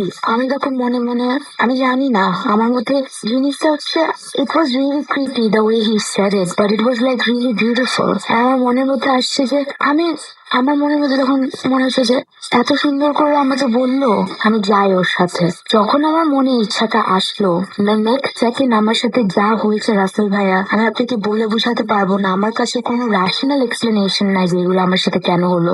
আমি just in a blink of N I আমি দেখছি যে আমার সামনে আমি যে সিটে বসে আছি ছিলাম রেলিং এর কাছে, আমি ওখানে নেই। আমি একটা লঞ্চের একেবারে কোনা, একেবারে পয়েন্টে যে এক্সটা থাকে সেখানে বাইরে আর নিচে আমি এমন ভাবে দাঁড়িয়েছিলাম যে আমি এখন যদি একটু নড়ে আমি পড়ে যাবো। এন্ড দেয়ার ওয়াটার, নিচে পানি, এন্ড লঞ্চের একেবারে আমি কোনো লঞ্চের ভিতরে নেই, আমি একেবারে বাইরে চলে গেছি। And I don't know how to swim. আমি একটু বুঝতে পারছিলাম যে পিছন থেকে আমার 3-4টা কাজিন আমাকে থাবড়িয়ে ধরছে ভিতরে ঢুকানোর জন্য। And যখন আমাকে ভিতরে ঢুকায় আমি তখন চুপচাপ বসে বসে ভাবছি যে আমি তখন পুরো বোবা হয়ে গেছিলাম বলতে গেলে, বিকজ আমি বুঝে উঠতে পারছি না যে আমার সাথে এটা ঘটলো কিভাবে। তো 30 মিনিট আমি আদিবের সাথে কথা বলছি, আদিব আমার সাথে রেসপন্স করলো। In the blink of N I আমি ওখানে নেই, আমি একেবারে লঞ্চে এজে দাঁড়িয়ে আছি and আমি নিচে তাকিয়ে আছি। আর আমার কাজিন আমাকে সবাই একটা জিনিস, লঞ্চের ভিতরে একটা ফার্স্ট তৈরি হয়ে গেল। সবাই সব দিক থেকে আসছে দেখার জন্য যে এটা কিভাবে হলো। তখন আমি আমি আমি তখন কিছু মুখ থেকে বের করতে পারছি না। And before I could say anything আমার কাজিন আমাকে বলে যে তুই জানিস তুই কত উইয়ার্ড বিহেভিয়ার করছিলি। তখন আমি বলি আমি কোন উইয়ার্ড বিহেভিয়ার করছি, আমি তো আমার মতো বসেছিলাম and I was talking to Adib. তখন বলে what are you talking but, Adib তো এখানে নেই, তুই আদিবের সাথে কিভাবে কথা বলে, ও তো বাস দিয়ে যাচ্ছে। I was like no, I don't believe you, আমি আদিবের সাথে কথা বলছি, আই ডোন্ট নো আমি কিভাবে এগিয়ে গেলাম। না, আমার পয়েন্ট অফ ভিউ থেকে I don't honestly remember that আমি কিভাবে গেলাম। And আমার কাজিন ওদিক থেকে আমাকে বলতেছে যে সে আমাকে বলছে তার পয়েন্ট অফ ভিউ থেকে যে আমি কোনায় বসে আছি and ওরা সবাই আমাকে অনেকই দেখতে পাচ্ছিল যে আমি কোনায় বসে বসে জাস্ট দেখছি। হঠাৎ করে ওরা দেখে যে আমি দৌড়ে চলে যাই সামহাউ, এন্ড এগুলা কিন্তু আমি দৌড়ে চলে যাই এন্ড আমি ওই এজের মধ্যে পাগলের মতো চিল্লাতে চিল্লাতে ওই এজে যাই। আমি ওখান থেকে লাফ মারবো এমন তো আমার কাজিনরা যে আমাকে ধরে। I don't remember doing any of this. I remember আমি যে এই কথাটা বলে and আমি আমার কাজিনকে এই ঘটনাটা বললাম। আমার কাজিন পুরো চুপ ছিল, সে কিছু বলে নাই, সে তার মতো চুপচাপ বসেছিল। আমি দেখতে পাচ্ছিলাম যে ও একটু উইয়ার্ডেড আউট ফিল করেন। Oh he is the only person যে আমাকে ওই লঞ্চে বিলিভ করে যে আমার সাথে এই ঘটনাটা ঘটে। জাস্ট টু কনফার্ম আমি আদিত্যকে কল করি and it was around 2:30 and Aditya was like হ্যাঁ I'm on my way, আমি আসছি, আমি বাসে। তো তারপর আমি বুঝলাম যে হ্যাঁ ওকে। সো আমার লঞ্চের ভিতরে খুব একটা সবাই খুব টেনশন, এটা কি হলো। And আমি তো তখনও খুব শকড আমার সাথে এটা কি হলো। আমার তো কোনো আমি কিছুই বলতে পারছি না, এক্সপ্লেনেশন তো নাই বলতে গেলে। তখন আমার কাজিন আমাকে বলে কি শোন, তোর সাথে যেটা হয়েছে প্রায় ওটারও প্রায় 1 বছর আগে আমার সাথে সেম ঘটনাটা ঘটেছে। অ্যান্ড ইটস লাইক আমিও এরকম বসে বসে গান শুনছি and আমি বসে আছি and then I see this certain person আসলো, এসে আমার পাশে বসলেন, he started talking to me. আমার মাথায় কখনো আসেনি যে এই মানুষটা এখন তো লঞ্চে নাই, থাকার কথা না, কাজ তো দেশের বাইরে। হঠাৎ করে at one point I realized that ওই মানুষটা তো এখানে থাকার কথা না। And তখন আমি যখন দেখি when I looked at it, আমি যখন রিয়েলাইজ করি যে আমি যেখানে বসেছিলাম ওইটার যে রেলিংটা ছিল ওটা ক্রস করে আমি বাইরের দিকে লঞ্চের একেবারে বাইরে থেকে আমি ধরে আছি আমি ধরে আছি একটু হলে আমি জাম্প করতাম আমার নিজের অজান্তে। সো এরপরে যেটা হয় যে ঠিক তার পর দিনই আমি ফোন কল পাই যে আমার ওই ফ্রেন্ডটা মারা যায়। আমার কাজিনের যে ফ্রেন্ডটা যে ওখানে থাকার কথা না, সে অ্যাকচুয়ালি অ্যাক্সিডেন্ট করে কোনো একটা কারণে মারা যায়। সো এরপরে আমরা সবাই সবার মতো লাইক যা হওয়ার এটাকে আমরা ভুলে গিয়ে আমরা এক্সাইটমেন্টে আবার ভুলে যাই যে আচ্ছা ঠিক আছে হয়ে গেছে, এখন আমরা যে অনেক মজা করবো। সো আমরা লঞ্চ ফেরিঘাটে পৌঁছাই প্রায় ভোরবেলার দিকে, যেহেতু সারা রাত আমাদের লাগলো চাঁদপুরে আসতে। অ্যান্ড আমরা বের হয়ে আমরা আমাদের ফার্ম হাউসে চলে যাই অ্যান্ড ওইখানে যে আমরা সবকিছু সেট আপ করা স্টার্ট করি, অনেক মানুষ, আমরা সবাই খুব মজা করবো অ্যান্ড অল। হঠাৎ করে উই রিয়েলাইজ দ্যাট আদিব তো এখনো পৌঁছায়নি অ্যান্ড ইনফ্যাক্ট সিন্স ও গাড়ি দিয়ে আসছিল ওর আমাদের আগে অনেক আগে পৌঁছে যাওয়ার কথা ছিল। সো আই কলড আপ আদিবস প্যারেন্টস অ্যান্ড আমি যেটা শুনলাম, আমি যেটা জানতে পারলাম যে he had an accident and accidente ওর খুব খারাপভাবে he got injured and অনেক ক্রিটিক্যাল ছিল এবং সকালবেলা মানে ভোরবেলায় ও he didn't make it and he died. I'm not trying to relate আমার সাথে যা ঘটেছে আমি ওইটা আদিবের ডেথের সাথে রিলেট করে ওর ডেথকে ডিসরেসপেক্ট জানাতে চাচ্ছি না। আমি বলছিও না যে আমার সাথে যা ঘটনা ঘটেছে এটার সাথে নিশ্চয়ই কোনো কানেকশন আছে। এটা কোইন্সিডেন্সও হতে পারে যে আমার কাজিনের সাথে যেটা ঘটেছে আমার সাথে যেটা ঘটেছে এটা কমপ্লিট কোইন্সিডেন্স হিসেবে আমি নিয়েছিলাম। I didn't want to disrespect his death and আমি কাউকে বলিও নেই যে আমার সাথে এটা আদিব নিয়ে ঘটেছে। এক আমার কাজিন জানতো শীত মতন ঘটনাটা and এরপরে আমরা এই জিনিসটা দাবি দিই আর আমরা কখনো এটা নিয়ে কথা বলিনি আনটিল এই বছরের ফার্স্টের দিকে। আমরা 2 বছর হয়ে যায় আদিবের এরকম মারা যাবার পরে আমরা এটা নিয়ে কোনো কথা বলিনি। এই বছরের ফার্স্টের দিকে আমরা একটা ফ্রেন্ডের বাসায় যাই and এটা হচ্ছে আমাদের একটা ফ্রেন্ডের বাসা and somehow আমাদের সাথে একটু কন্ট্যাক্ট হয়, আমরা একটু কথাবার্তা বলতে আমরা একটু ভালো ফ্রেন্ডস হয়ে যায়। তো আমরা সব অনেক ফ্রেন্ডস মিলে আমরা আড্ডা দিচ্ছি and আমাদের কথা টপিক হঠাৎ করে প্যারানর্মাল অ্যাক্টিভিটির দিকে চলে যায় যে কার লাইফে কি প্যারানর্মাল অ্যাক্টিভিটি ঘটে। আমার কাছে অনেক ঘটনা আছে রিলেটেড টু এরকম অনেক ঘটনা আছে, আমি অনেক কিছু শেয়ার করছি। তো ও হঠাৎ করে ও আদিবকে চিনতো না, আদিবের ব্যাপারে জানতো যে ও অ্যাক্সিডেন্টে মারা গেছে, বাট আমার সাথে যে এসব ঘটনা ঘটছে এগুলোর ব্যাপারে ও কখনো জানে না এবং শুনে নেই। সো হি স্টার্টেড, ও হঠাৎ করে একটা ঘটনা বললো, নিজের থেকে একটা ঘটনা বলে উঠলো অ্যান্ড ফানি ফ্যাক্ট যে ও যে ঘটনাটা বললো আমার কাজিনের ঘটনাটা এক্স্যাক্টলি সেম লঞ্চটাতে ঘটে অ্যান্ড এক্স্যাক্টলি থার্ড ফ্লোরে ঘটে অ্যান্ড হি ওয়াজ লাইক, ও বলতেছে যে আমার কাজিন মারা গেছে পরের দিন অ্যান্ড আমি আমার কাজিনের ডেথকে ডিসরেসপেক্ট করতে চাচ্ছি না, বাট এটা আনএক্সপ্লেনেবল আমার কাছে।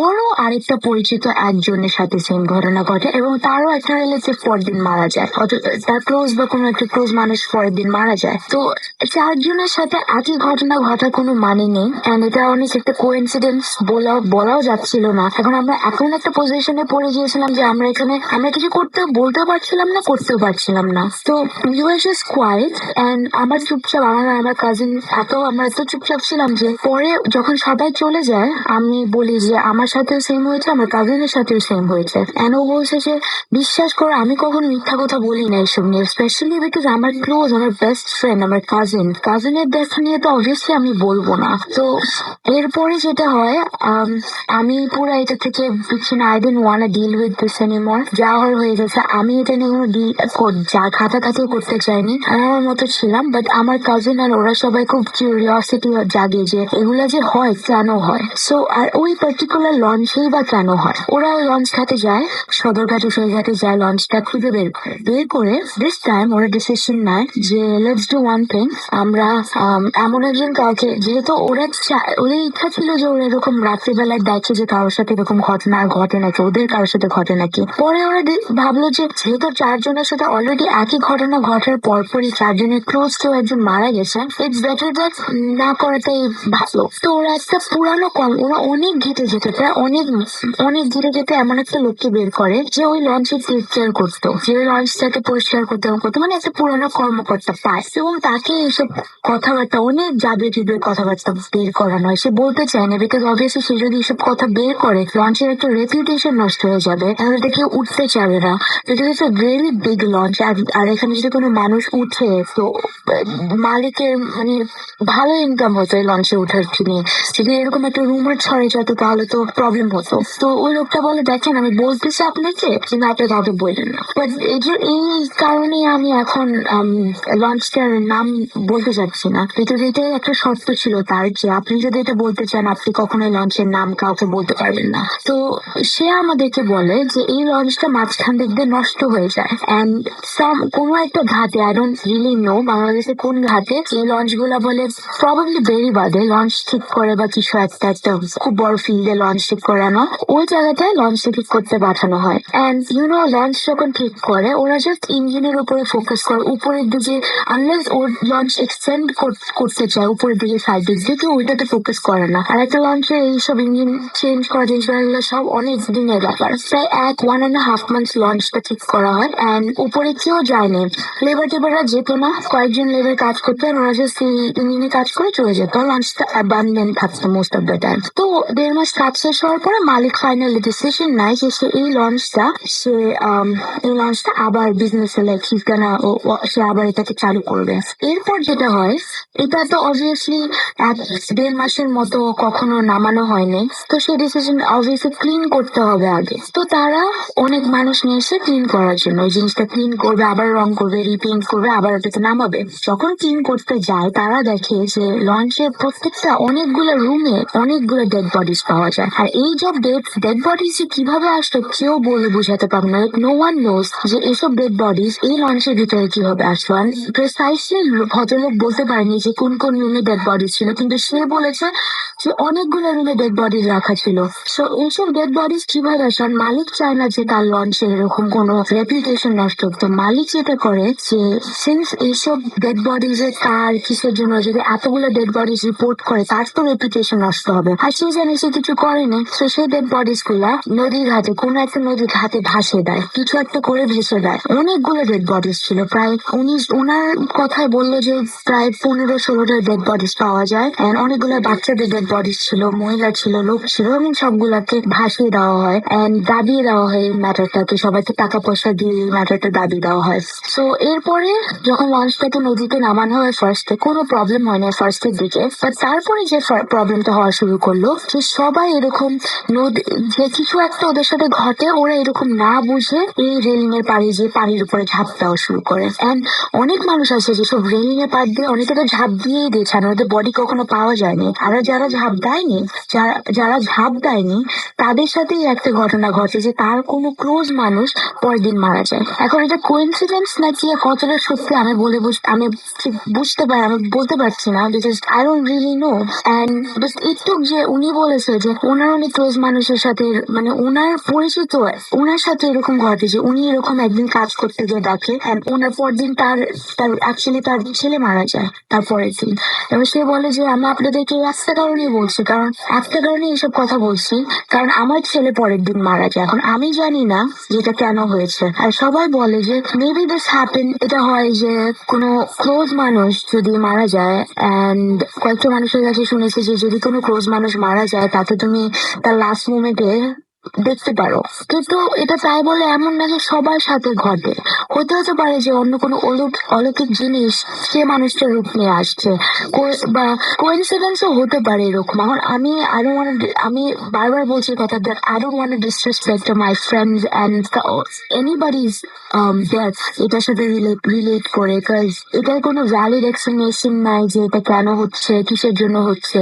সো আর খালি মানে ওই লঞ্চটাতেই বা কেন হচ্ছে, হতে পারে অন্য লঞ্চেও এইসব ঘটনা ঘটে, বাট আমাদের সাথে ওই একটা পার্টিকুলার লঞ্চে এইসব ঘটনা ঘটেছে। এন্ড এটার ইম্প্যাক্টটা বলতে গেলে যদি এটার সাথে যদিও রিলেট করছি না, এটার ইম্প্যাক্টটা আমাদের সবার উপরে আছে যে এটা হয়। And সত্যি কথা বলতে গেলে পর আমি কখনো লঞ্চে উঠি নাই, যে যদি আমার এরকম একটা লঞ্চে আমি আমার কোনো ক্লোজ মানুষকে দেখি যদি পরদিন তার এরকম মৃত্যু হয়, তাহলে I think it's better not to ever get on a launch ever. তো এই কারণে আমি কখনো উঠছেও না, আই ডোন্ট থিঙ্ক আমি আর উঠবো। অনেক ইরেশনাল ব্যাপারটা, অনেক অনেক ফানি হতে পারে আপনাদের কাছে, অনেক মনে হতে পারে যে আল্লাহ কোইন্সিডেন্স এর কারণে লঞ্চে উঠছে না, বাট আমি তো নিজের পরিচিত 4 জনের সাথে অনেক মানুষের সাথে ঘটে যাওয়া ঘটনাগুলো শুনে জেনে হ্যাঁ আমি বিলিভ করছি একটা দিক দিয়ে মৃত্যুর সাথে রিলেটেড হলে হ্যাঁ আমি বিলিভ করছি, I don't want that to happen. যাই হোক, এটাই ছিল আমার ঘটনা। আই হোপ আপনারা লাইক করেছেন, আই হোপ আপনি এটা প্লে করবেন।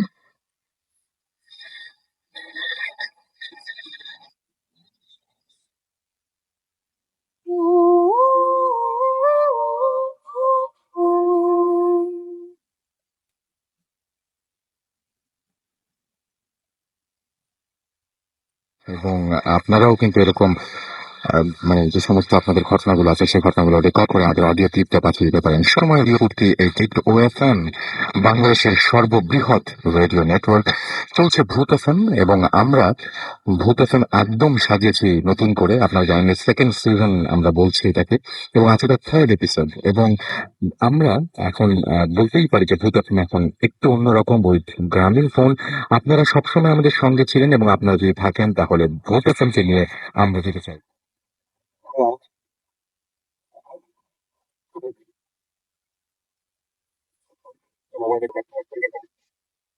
OITI করতে স্পেস দিয়ে লিখুন আপনার নাম, স্পেস দিয়ে আপনার মেসেজ পাঠিয়ে দিন 9840 নাম্বারে। আর যদি আপনারা আমাদের ইমেল করতে চান, যেটা সবচাইতে বেশি ইম্পর্টেন্ট, সেই ইমেল যদি করতে চান এবং অর্থাৎ ইমেলের মাধ্যমে যদি ঘটনা পাঠাতে চান, তাহলে আমাদের ইমেল অ্যাড্রেসটি জেনে রাখুন। আমাদের ইমেল অ্যাড্রেসটি হচ্ছে bhutfm@radio50.fm, which is bhwtfm@radiofooti.fm।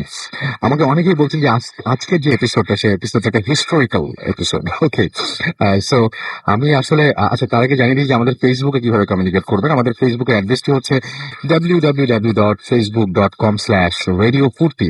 এখানে গিয়ে আপনি লাইক দিয়ে কমেন্ট করতে পারেন এবং আপনার যে সমস্ত চাওয়া পাওয়া রয়েছে ভূত এফএমের কাছে, কিরকম ধরনের গেস্ট আপনি চান যে ভূত এফএমে আসুক, কোন ধরনের ঘটনা আপনার ভালো লাগে, সেই সমস্ত ঘটনা আপনি সেখানে চাইলেই জানাতে পারেন। সেই সাথে আজকের যে এপিসোড, সেই এপিসোডের কোন ঘটনাটি আপনার ভালো লেগেছে, কোন ঘটনাটি আপনার ভালো লাগেনি, সেটাও আপনি জানাতে পারেন। আমরা কিন্তু সবসময় পজিটিভ এবং নেগেটিভ দুই ধরনের এসএমএস করি, সুতরাং চিন্তার কোনো কারণ নেই। আপনাদের প্রত্যেকটা এসএমএস আমাদের কাছে অনেক বেশি গুরুত্বপূর্ণ, আপনাদের প্রত্যেকটা কমেন্ট আমাদের কাছে অনেক বেশি গুরুত্বপূর্ণ। আমাদের আরো কিছু স্টোরি রয়েছে, তবে তার আগে কিছু এসএমএস পড়ে ফেলতে হবে। অনেকেই অনেকক্ষণ ধরে এসএমএস পাঠাচ্ছেন। শোভন আমাদের এসএমএস করেছেন এবং তিনি বলছেন যে জিনের ওয়ার্ল্ডের ডাইমেনশনে যাওয়া সম্ভব কিনা। আমাদের হাফিজ সাহেব কিন্তু এখানে অলরেডি উপস্থিত আছেন, তিনি হয়তো বলবেন যে সেই তাদের যে পৃথিবী, তাদের যে ওয়ার্ল্ড, সেই ওয়ার্ল্ডে আসলেই বিচরণ করা সম্ভব কিনা, সেটা তিনি একটু পরে বলবেন। মাহিয়া খুলনা থেকে আমাদের এসএমএস করছেন, আজকে ভূত এফএম বেস্ট হয়েছে, এটা তিনি জানাচ্ছেন, খুব মজা লাগছে, এনজয় করছে। সাদিয়া এনাম, আচ্ছা, সাদিয়া আমাদের এসএমএস করেছেন শিলা ময়মনসিং থেকে। তিনি, সুরিদ, মিশু, শিবলি, তারা চারজন মিলে নদীর পাড়ে বসে ভূত এফএম শুনছেন, দারুণ লাগছে। আমাদেরকে মাহমুদ মিরপুর 10 থেকে এসএমএস করেছেন এবং এসএমএস করেছেন আমাদের ফালাক হোসাইন নেত্রকোনা থেকে, এবং তার কাছে অনেক ভয় লাগছে। সঞ্জিদা আমাদের এসএমএস করেছেন এবং তিনি বলছেন, I really scared hearing the audio clip. Okay, আমি কিন্তু এই অডিও ক্লিপটা নিয়ে একটা কথা বলতে চাই। একটু আগে আমরা একটা বিরাট অডিও ক্লিপ শুনলাম, লেন্থটা অনেক বড় ছিল, কিন্তু আমরা প্লে করতে চেয়েছি এবং প্লে না করে পারিনি। এই ঘটনাটা খুব একটু অদ্ভুত টাইপের, এবং এই ঘটনার পরে আমি আবার ইমেল করে জিজ্ঞেস করেছিলাম যে ঘটনাটা নিয়ে আসলে মানে কিরকম, বা সেই ঘটনাটা কিভাবে ঘটেছে, আরো বিভিন্ন ব্যাপার নিয়ে খোঁজ খবর নিয়েছিলাম তার কাছে, এবং সেই মেইলগুলোও তিনি রিপ্লাই করেছিলেন, এবং আসলে এই ঘটনাটা খুব অদ্ভুত লেগেছে। আমরা অনেক খোঁজ খবর নেওয়ার পরে কিন্তু ঘটনাটা প্লে করেছে। শান্তা আমাদের এসএমএস করেছেন এবং তিনি বলছেন, আমি স্বপ্নে বিভিন্ন টাইপের পশু অ্যাটাক করতে চেষ্টা করে আমাকে, এরকম দেখি, এবং সেই ব্যাপারটা নিয়ে আমরা হয়তো একটু পরে আলোচনা যাব। নিলয় আমাদের এসএমএস করেছেন আমাকে আন্নান পল্লবী থেকে। কবির আমাদের জিঞ্জিরা থেকে এসএমএস করেছেন এবং আমাদেরকে এসএমএস করেছেন এমডি জিহাদ মিরপুর থেকে, এবং আমাদেরকে এসএমএস করেছেন সাজু ধানমন্ডি থেকে, এবং সজয় আমাদের এসএমএস করেছেন। আচ্ছা, সবাই কিন্তু এই লাস্ট স্টোরিটা অনেক পছন্দ করছেন, যেটা একটা অডিও ক্লিপ ছিল। নওশিন আমাদের এসএমএস করেছেন। যারা দেশের বাইরে থাকেন তারা কিন্তু এরকম আপনার ঘটনাগুলো অবশ্যই রেকর্ড করে পাঠিয়ে দিতে পারে আমাদের কাছে। সাজু এলিফেন্ট রোড থেকে আমাদের এসএমএস করেছেন এবং তিনি বলছেন অনেক ভয়ের গল্প। অয়ম সাহা আমাদের এসএমএস করেছেন এবং তিনি বলেছেন যে দিস এপিসোড ইজ অ্যামেজিং। আমাদেরকে মুন এসএমএস করেছেন মিরপুর থেকে, এবং আমাদেরকে এসএমএস করেছেন পায়েল সহ আরো অনেকে। আপনি যদি এসএমএস করতে চান তাহলে মোবাইলের মেসেজ আপনাকে টাইপ করুন ফুর্তি, FORTI ফুর্তি, স্পেস দিয়ে আপনার নাম,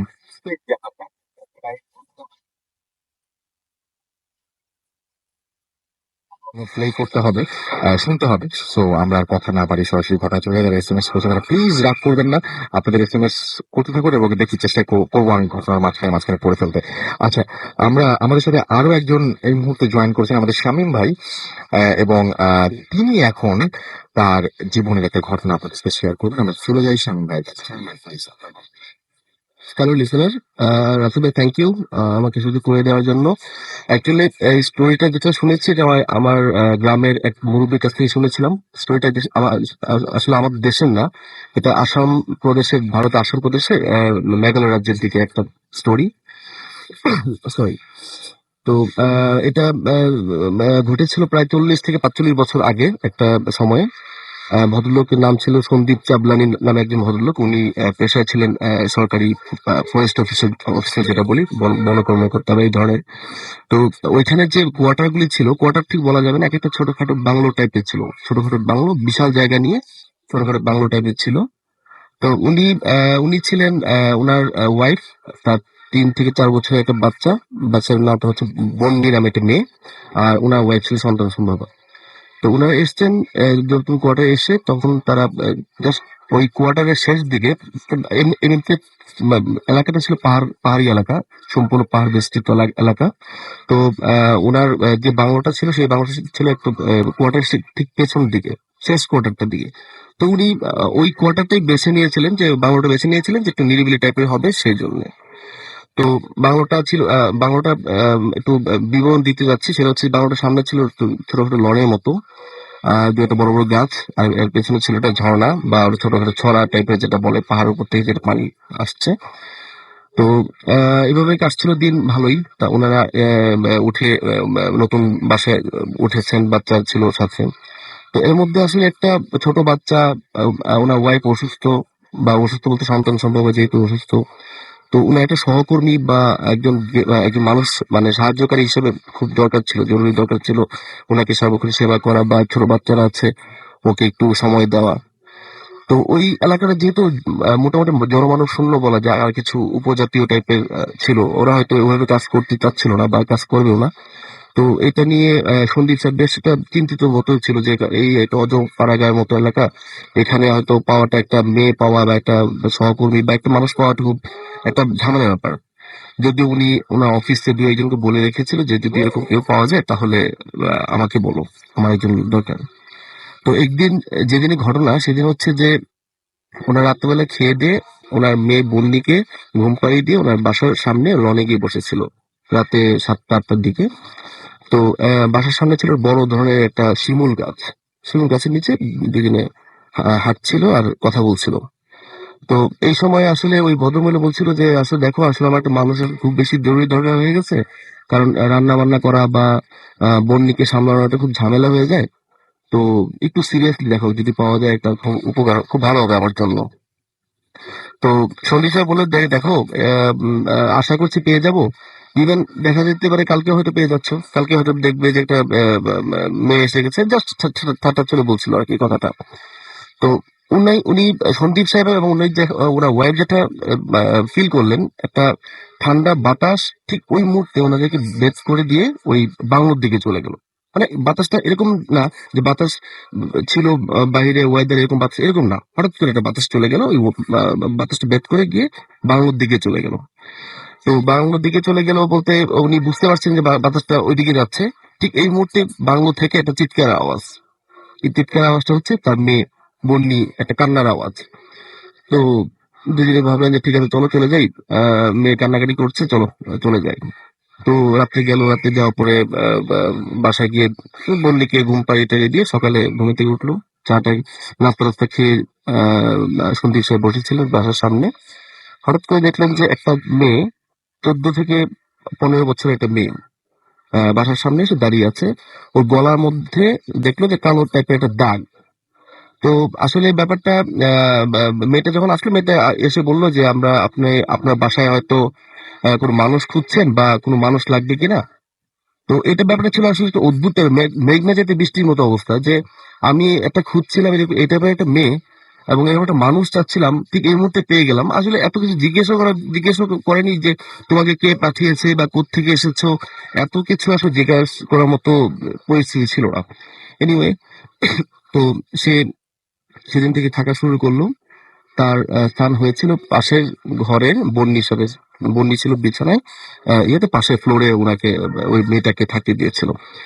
তো এর মধ্যে বন্যির সাথে খুব ভালো সম্পর্ক হয়ে যায়, খুব ভালোই একটা আন্ডারস্ট্যান্ডিং, একটা মানে খেলাধুলার। আর কিছু ব্যাপার, অদ্ভুত ব্যাপার ঘটতে থাকলো তখন থেকেই, যে তাকে যে কোনো কাজ দিতে গেলে সে দ্রুত কাজ করে ফেলতে পারতো, এবং কি চাচ্ছে যেটা সন্দীপ স্যারের ওয়াইফ যেটা চাচ্ছিল সেটা সে ধাপ করে ফেলছে, বা বললো যে এটা করে নিয়ে আসো, ওটা করে নিয়ে আসলো। মানে ওর কাজে মানে এত তার প্লিজ ছিল, মানে অদ্ভুত টাইপের কাজ, মানে সে তার পারফরমেন্স। তো একদিন ওনার ওয়াইফ জিজ্ঞেস করছিলেন যে তোমার বাড়ি কোথায়, অ্যাকচুয়ালি বাসা কোথায়। তো সে বলছিল যে দিদি আমার বাসা তো ওই যে পেছনে ঝর্ণা, ওই ঝর্ণার পেছনে আমার বাসা। তো চলছে, ভালোই চলছে। তো এর মধ্যে একবার বন্যিকে রেখে সন্দীপ স্যার তার ওয়াইফকে নিয়ে হাসপাতালে গিয়েছে চেক আপ করাতে, গিয়েছে। তো এসে বন্যিকে স্বাভাবিক জিজ্ঞেস করলো যে বন্যি কি করছিলে বা কি কি হয়েছে। বেশ বেশিক্ষণ ছিল বাইরে আর কি। তো বন্যি বললো, মা আজকে একটা মজার ঘটনা ঘটেছে। বলে যে কি ঘটেছে, বলে কি রানী, মেয়েটা, সরি মেয়েটার নাম বলতে ভুলে গেছি, মেয়েটার নাম ছিল রানী। বলে কি যে রানীকে আজকে দেখলাম উড়ে উড়ে যায়।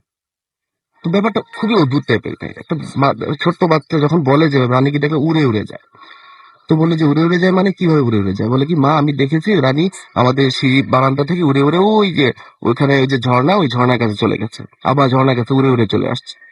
তো ব্যাপারটা নিয়ে নিয়ে ওই যে ওরকম ভাবে তারা চিন্তা করেনি বা ভাবেওনি, বাচ্চা মানুষ হয়তো হয়তো কি দেখেছে বা কি বলেছে। তো এর মধ্যে দেখা যাচ্ছে যে কিছু কিছু আরো কিছু অদ্ভুত ব্যাপার সন্দীপ বাবু খেয়াল করেছে বা ওনার ওয়াইফ খেয়াল করেছে।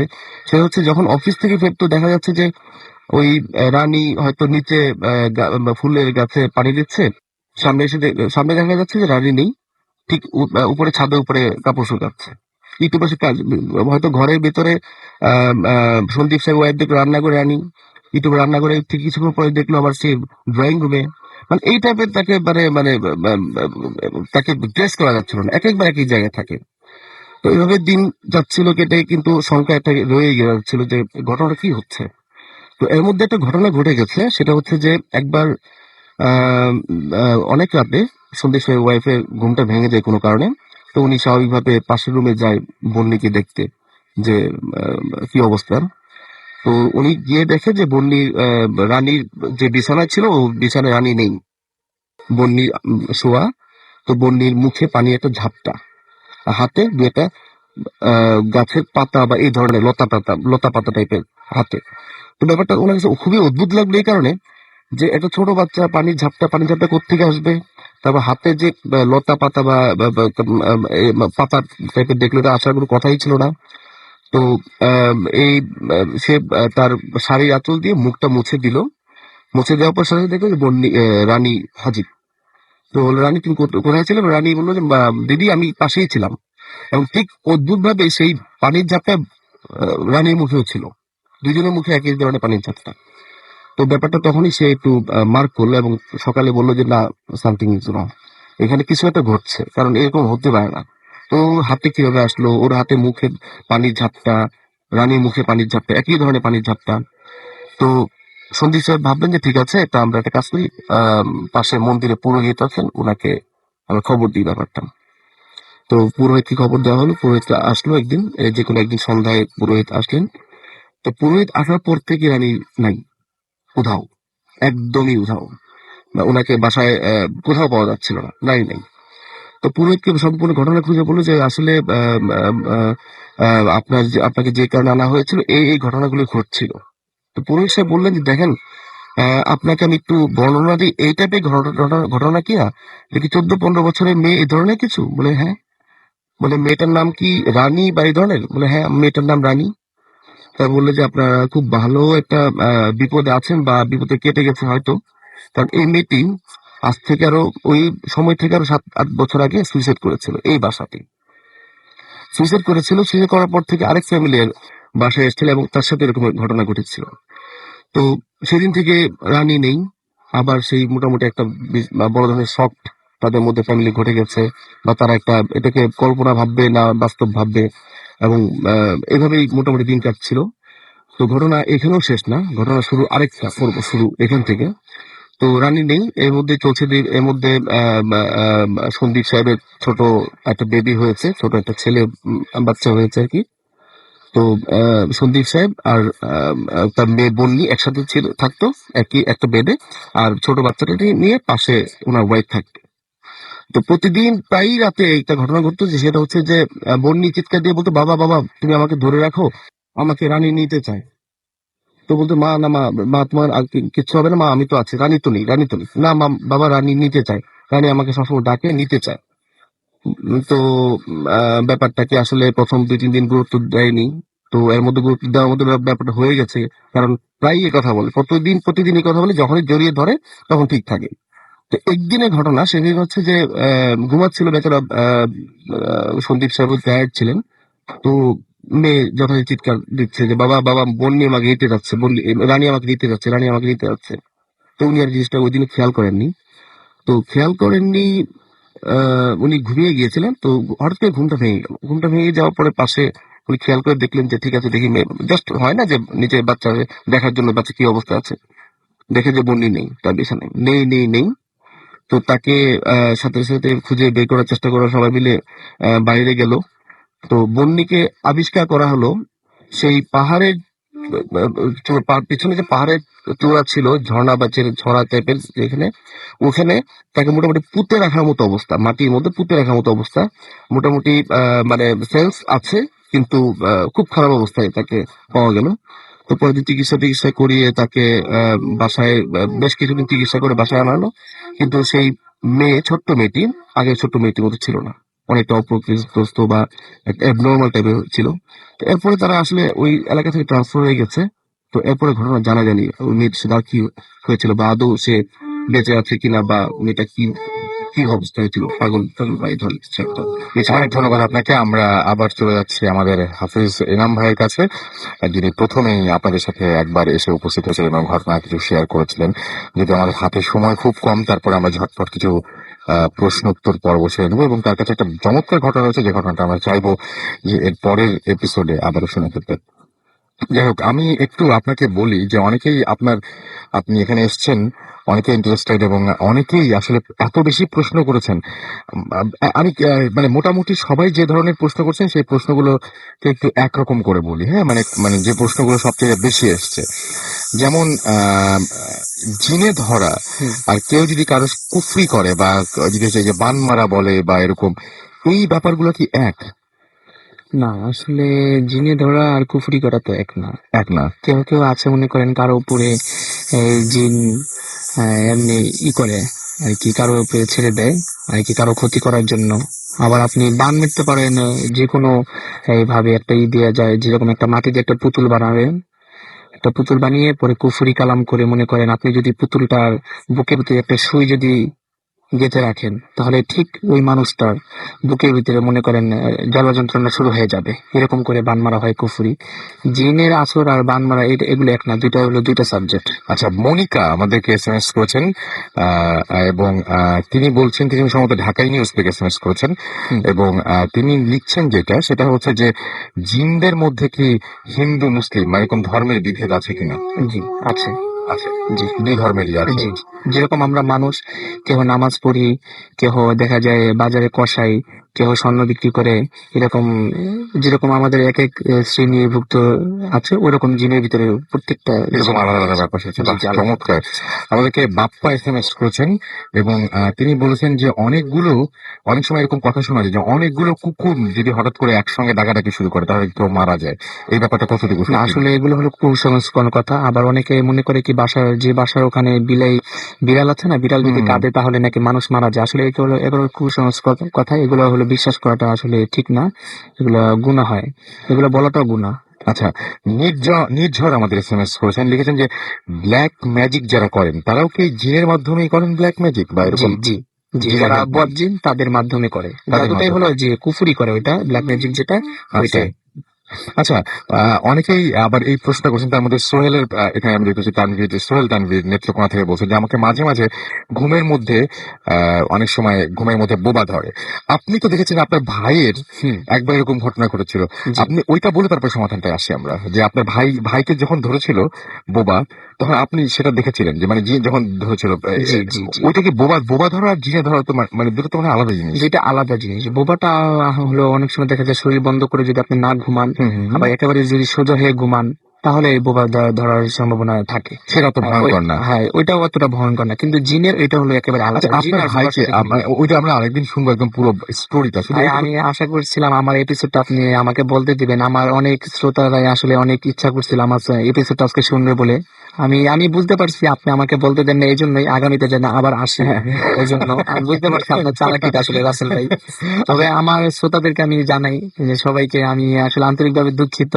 আপনারা মন খারাপ করবেন না, আগামীতে যেদিন আবার ইনশাল্লাহ আসবো সেদিন আপনারা শুনবেন। আমি আশা করি রাসেল ভাই আগামীতে আমি যদি আসি তাহলে অবশ্যই আমাকে নেক্সট ডে এটা বলতে না দিবেন। না, তার মধ্যে ছোট্ট একটা অংশ বলেন, আপনার ভাইয়ের সাথে যে হয়েছিল ওই অংশটা একটু। যেরকম আমার ভাইয়া ঘুমাইছিল, ঘুমানোর পরে দেখা গেল কি ভাইয়ার পেটের উপরে পাড়া দিয়ে একটা কালো বড় একটা ছায়া হেঁটে হেঁটে যাচ্ছে। আমার ভাইয়া এটা দেখে একটা চিৎকার মারছে। চিৎকার মারার পরে আম্মু তারা সবাই আসছে, আসার পরে পরে জিজ্ঞেস করতেছে কি হয়েছে নাইম। আমার ভাইয়ার নাম তো নাইম। পরে ভাইয়া বলতেছে যে আম্মু, আহ, আমার আমার বুকের উপরে পাড়া দিয়ে এই মাত্র একটা ছায়া মতন কি জানি গেল, দেখো তো বারান্দায় কিছু আছে কিনা। পরে যখন বারান্দায় গেল দেখো যে কিছুই নাই। ভাইয়া কিন্তু স্পষ্ট ভাবে দেখছে, এবং শুধু ভাইয়া না, এটা আমাদের এই হিস্ট্রিটা অবশ্য আমি ইনশাল্লাহ নেক্সটে বলবো না যে কি ঘটনাটা, বিশেষ করে বোবা ঘটনাটা আমি বললাম। ভাইয়া তখন আর কি সেন্স হারা ছেলে, পরবর্তীতে পানি পড়ার মাধ্যমে ভাইয়া আবার উঠে পরে খাটের নিচে এটাকে অনেক খোঁজা হয়, কিন্তু এটাকে পাওয়া যায় না। আচ্ছা, আর আরেকটা জিনিস, আরো অনেক আসলে এত কোশ্চেন আসছে না, আমি ঘটনা কখন শুনবো, আপনার প্রশ্ন আসছে অনেক। আচ্ছা, আমাদেরকে মুতালিব লিখেছেন রামপুরা থেকে যে আমার সামনে যদি সাদা অথবা কালো ধরনের কোনো কিছু দাঁড়িয়ে থাকে বা ছায়া ছায়া বলতে পারে, অনেকে ছায়ার কথা বলেছে আর কি, যে সেই মুহূর্তে আসলে আমার ওই মুহূর্তে করণীয় কি? ওই মুহূর্তে হলো যদি আয়াতুল কুরসি যদি পারে তাহলে আয়াতুল কুরসি পড়া, আর যদি আয়াতুল কুরসি না পারে তাহলে সূরা ইখলাস 3 বার পরে বুকে ফু দেওয়া। তাহলে আর আশা করি ইনশাআল্লাহ ওই ছায়াটা আর দেখবে না। এবং মোটামুটি ওই সময়টা থেকে উদ্ধার মানে পরিত্রাণ পাওয়া জি যাবে আর জি কি। জি। আচ্ছা, আমাদেরকে আরো একজন লিখেছেন, জুনায়েদ লিখেছেন যে আপনার কাছে প্রশ্ন, আমার সাথে আপনার সাথে যে জিনটি রয়েছে সেই জিনটির বয়স কত? আসলে সেই সম্পর্কে আমি এখানে কিছু এখন বলতে চাই না, কারণ এটা আমার একদম পার্সোনাল ব্যাপার, হ্যাঁ হ্যাঁ সেটাই আর কি। এটা আপনি বলবেন না। না না না। নামটাই তো বলে দিয়েছেন, এটা তো অনেক। আচ্ছা, সেটাই আর কি। সেটা আচ্ছা, আমাদেরকে এসএমএস করেছেন হায়দার মিরপুর 1 থেকে, এবং তিনি বলেছেন যে দিনে অথবা রাতে ঘুমালে আমার ওপর অনেক অত্যাচার হয়, আমাকে কেউ একজন মেরে ফেলতে চায়। হ্যাঁ, মানে এরকম এরকম ব্যাপার তার সাথে কেন ঘটে? এটা কি শুধু স্বপ্নের ভিতরে হয় না বাস্তবে হয়, এটা আমাকে জানতে হবে। ঘুমালে, হ্যাঁ ঘুমালে। ঘুমালে তাহলে এটা হলো এই যে বোবা, হ্যাঁ আচ্ছা এটা অবশ্যই বোবা, এটা কোনো বদজিন বা আছরে এটা এটা কিছু না, এটা বোবায় ধরে। আচ্ছা, বোবা দলে শরীর বন্ধী তাবিজ যদি আপনার সাথে ব্যবহার করেন তাহলে আশা করি আর ইনশাল্লাহ এটা তাহলে আর হবে না। আচ্ছা, তো এরকম অসংখ্য প্রশ্ন কিন্তু আমাকে এখনো করে আছে। আপনি আসলে মানে কি বলবো, যে আপনাকে আসলে আরেকবার আসতেই হবে। আমি চালাকি করি আর যাই করি, আপনাকে আসতে হবে।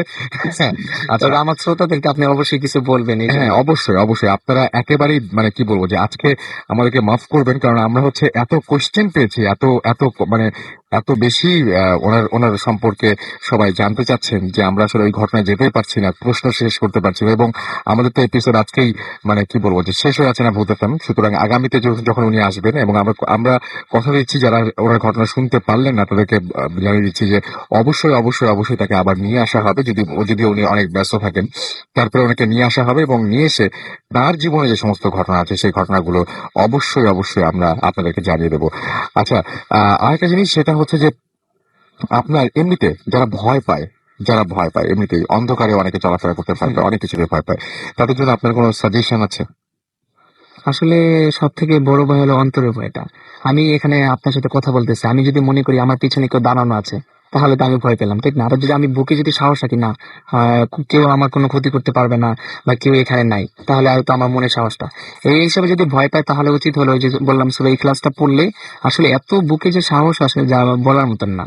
একা যদি অন্ধকারে যায় তাহলে সূরা ইখলাস এগুলো 3 বার পড়ে, সূরা ফাতিহা 1 বার পড়ে বুকে ফু দিয়ে তারপরে সে জঙ্গলের ভিতর থেকে হেঁটে যাক, আল্লাহর রহমতে কোনো জিন প্রেত দানব ইত্যাদি কেউ কোনো ক্ষতি করতে পারবে না। আমি আপনাদেরকে একটু জানিয়ে রাখি, কারণ তাহলে আপনাদের আগ্রহ আরো বাড়বে। ওনার ফ্যামিলিতে একটা ঘটনা ঘটেছিল, সেটা অনেক বড় ঘটনা, সেটা আমরা শুনবো। উনি মসজিদে কিছু একটা দেখেছিলেন, জি জি। হ্যাঁ মসজিদে, এবং সেই ব্যাপারেও আমরা জানবো। সুতরাং আসতেই হবে ওনাকে। আমরা চেষ্টা করবো নেক্সট উইকে আমরা পেতে পারি কি নাকি তার পরের উইক আসলে এখন আমি আপনার সাথে আমাকে জানিয়ে দিবেন। কন্ট্যাক্ট ওকে, হবে। ওকে, থ্যাংক ইউ সো মাচ। আমরা একটা ছোট্ট বিরতিতে যেতে হবে আমাদের, এবং বিরতির পরে আমরা আবারও ফিরে আসছি। তো কোথাও যাবেন না, আমাদের সঙ্গে থাকুন। স্টে টিউন টু রেডিও ফুর্তি এন্ড ডোন্ট স্টপ দ্য ফুর্তি FM. Tonight comes alive with drum.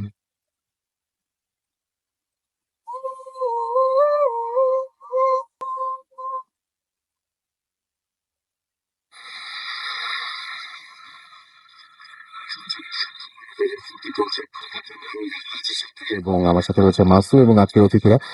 আর অসংখ্য এসএমএস, সব এসএমএস আসলে এরাম ভাইয়ের জন্য এসছে এখানে, ম্যাক্সিমাম এসএমএস, এবং অসংখ্য প্রশ্ন রয়েছে আপনাদের কাছে।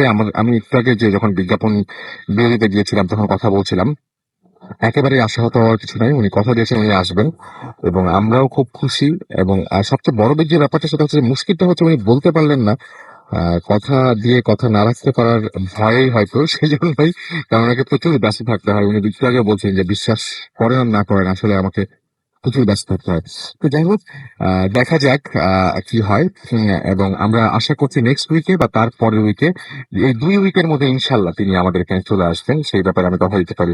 এবং তার জীবনের ঘটনা না জানি কত ভালো হবে, বুঝতেই পারছেন। সো অবশ্যই আমরা সেটা শুনবো। আমরা এখন কথা না বাড়িয়ে সরাসরি চলে যাব ঘটনায়। এবং আমি একটা কথা আপনাদের বলতে চাই, আমাদেরকে অনেকেই সাহায্য করছেন। এখানে বাবু ভাই হেল্প করছেন আমাদেরকে দিনার হেল্প করছেন, আরো অনেকেই হেল্প করছেন।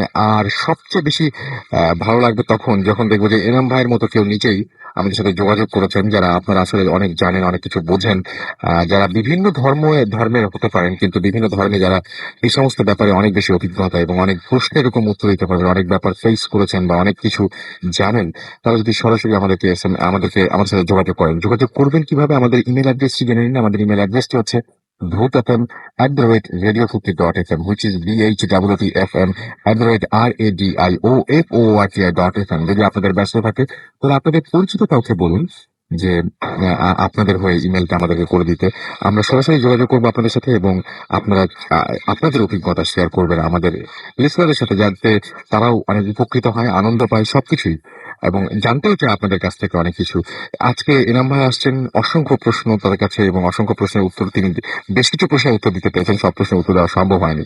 যাই হোক, আমি কথা না বাড়িয়ে, আমরা অলরেডি আমাদের নির্ধারিত সময় পার করে এসেছি, আমরা সরাসরি ঘটনায় চলে যাই। আপনি আপনার নামটা বলে। Thank you. হ্যালো লিসনার্স, আমি তামিম বলছি। তো আসলে আমি যে ঘটনাটা বলবো এটা আমার এক ছোট ভাই রাজন। হ্যালো রাজন, তুমি শুনতে পাচ্ছিস কিনা? তো রাজন যে ঘটনাটা আমাকে বলছে আমি সরাসরি ওটাই শেয়ার করে ফেলি। তার এক নানা নতুন যখন বিবাহ করলো, বিবাহ করার পরে ওই মহিলাকে নিয়ে একদিন কোথাও যাইতেছিল। তো মহিলা নাকি কিছুটা আসর ছিল ওনার উপরে। তো ওই মহিলা আপনার খুব অস্বাভাবিক রকমের আচার আচরণ করতো এবং ওনার বাচ্চা কাচ্চা হইতেছিল না। তো ওনাকে অনেক ডাক্তার দেখাইছে, কিন্তু কোনো কাজ হইতেছিল না। তো একদিন কি করলো, ওনার হাজবেন্ড ওনাকে নিয়ে এক কবিরাজের কাছে নিয়ে গেল। তো কবিরাজ ওনাকে দেখে বললো যে আপনার উপরে, আপনার ওয়াইফের উপরে একটা খারাপ কিছু একটা আসর আছে। তো আপনার ওয়াইফকে একটু দেখে শুনে রাখবেন, যেন কোনো ক্ষতি না করতে পারে, আর বাচ্চা কাচ্চা হবে, কোনো সমস্যা হবে না। তো একটা সময় পর এই মহিলা প্রেগনেন্ট হলো এবং যথারীতি বাচ্চা হইলো। তো বাচ্চা হওয়ার পর যেটা হলো রাসেল ভাই, ওই মহিলার যে নতুন সদ্য যে বাচ্চা হলো, ওই বাচ্চার চিৎকার চেঁচামেচি গুলো অস্বাভাবিক রকমের হয়ে থাকে সাধারণত। যে একটা বাচ্চা যেভাবে চিৎকার করে এইভাবে না, আপনার নর্মালি অস্বাভাবিক রকমের চিৎকার চেঁচামেচি করে। তো ওই বাচ্চাকে নিয়েও উনি কি করলো, ওই কবিরাজের কাছে গেল। কবিরাজ বাচ্চাটাকে দেখে বললো যে এখন ওই আপনার ওয়াইফকে ছেড়ে এখন এই বাচ্চার উপরে আসরটা করছে, তো কোনো সমস্যা নেই। আপনারা এই বাচ্চাটাকে কিছুদিন দেখাশোনা করে রাখবেন। অ্যাটলিস্ট যেদিন থেকে জন্ম হয়েছে 40 দিন পর্যন্ত এই বাচ্চাটাকে আপনারা দেখাশোনা রাখবেন। কেউ যাতে না ঘুমায়, যে রাতের বেলা হইলেও কেউ না কেউ যেন বাচ্চাটাকে দেখাশোনা করে। তো ওনারা তো যথারীতি বাচ্চাটাকে দেখাশোনা করতে লাগলো, কয়েকদিন দেখাশোনা করলো। তো একদিন রাতের বেলা, আসলে আমাদের গ্রামের বাড়িতে সাধারণত বাথরুম গুলো হয় অনেকটা দূর সাইডে হয়, বা অ্যাটাচড বাথরুম হয় না, আগে হইতো না এগুলো। তো ওই মহিলা রাতের বেলা বাথরুমের কাজ সারতে বাথরুমে গেলেন। তো বাথরুমে যাওয়ার পথে উনি যখন যাইতেছেন রাস্তায়, বিড়ালের মতো কিন্তু শরীরে কাঁটা যুক্ত এরকম একটা কিছু একটা গায়ে পাড়া দিছেন, এবং উনি চিৎকার দিয়ে উঠছেন যে ও মাগো বলে চিৎকার দিয়ে উঠছেন। তো চিৎকার দেওয়ার সাথে সাথেই উনার যে হাজবেন্ড দৌড়ায় আসছেন। আইসা দেখেন যে উনার পা দিয়ে রক্ত পড়তেছে। এখন উনি যখন দৌড়ায় আসছেন, আসার সাথে সাথেই উনার মনে হয়েছে যে উনি তো উনার বাচ্চাটাকে ফেলায় রেখে আসছেন, এবং সাথে সাথে মনে হয়েছে যে কবিরাজ তো বলছিল যে বাচ্চাটাকে যেন উনি না রেখে আসে। সাথে সাথে উনি গেলেন, দৌড়ায় ঘরের ভিতরে গেলেন। ঘরের ভিতরে গিয়ে বাচ্চাটাকে দেখতে গেলেন, কিন্তু বাচ্চা তো নাই, বিছানার উপরে বাচ্চাটা নাই। এবং রাসেল ভাই যে রাতের বেলা পুরা ঘর খুঁজতেছে, কোথাও বাচ্চাটা নেই। উনি খুঁজতে খুঁজতে একটা পর্যায়ে দেখেন বাইরে বারান্দায় বাচ্চাটা পড়ে আছে, কিন্তু নাক দিয়ে মুখ দিয়ে কান দিয়ে আপনার অজস্র রক্ত বেরোতেছে, এবং আপনার বাচ্চাটা মারা গেছে আসলে। তো পরবর্তীতে ওই মহিলা অনেক আর কোনো সমস্যা হয় না, এবং বাচ্চা কাচ্চাও হয়েছে, কিন্তু ওই বাচ্চাটা একদম মারা গেছে আসলে। এটাই ছিল আসলে আমার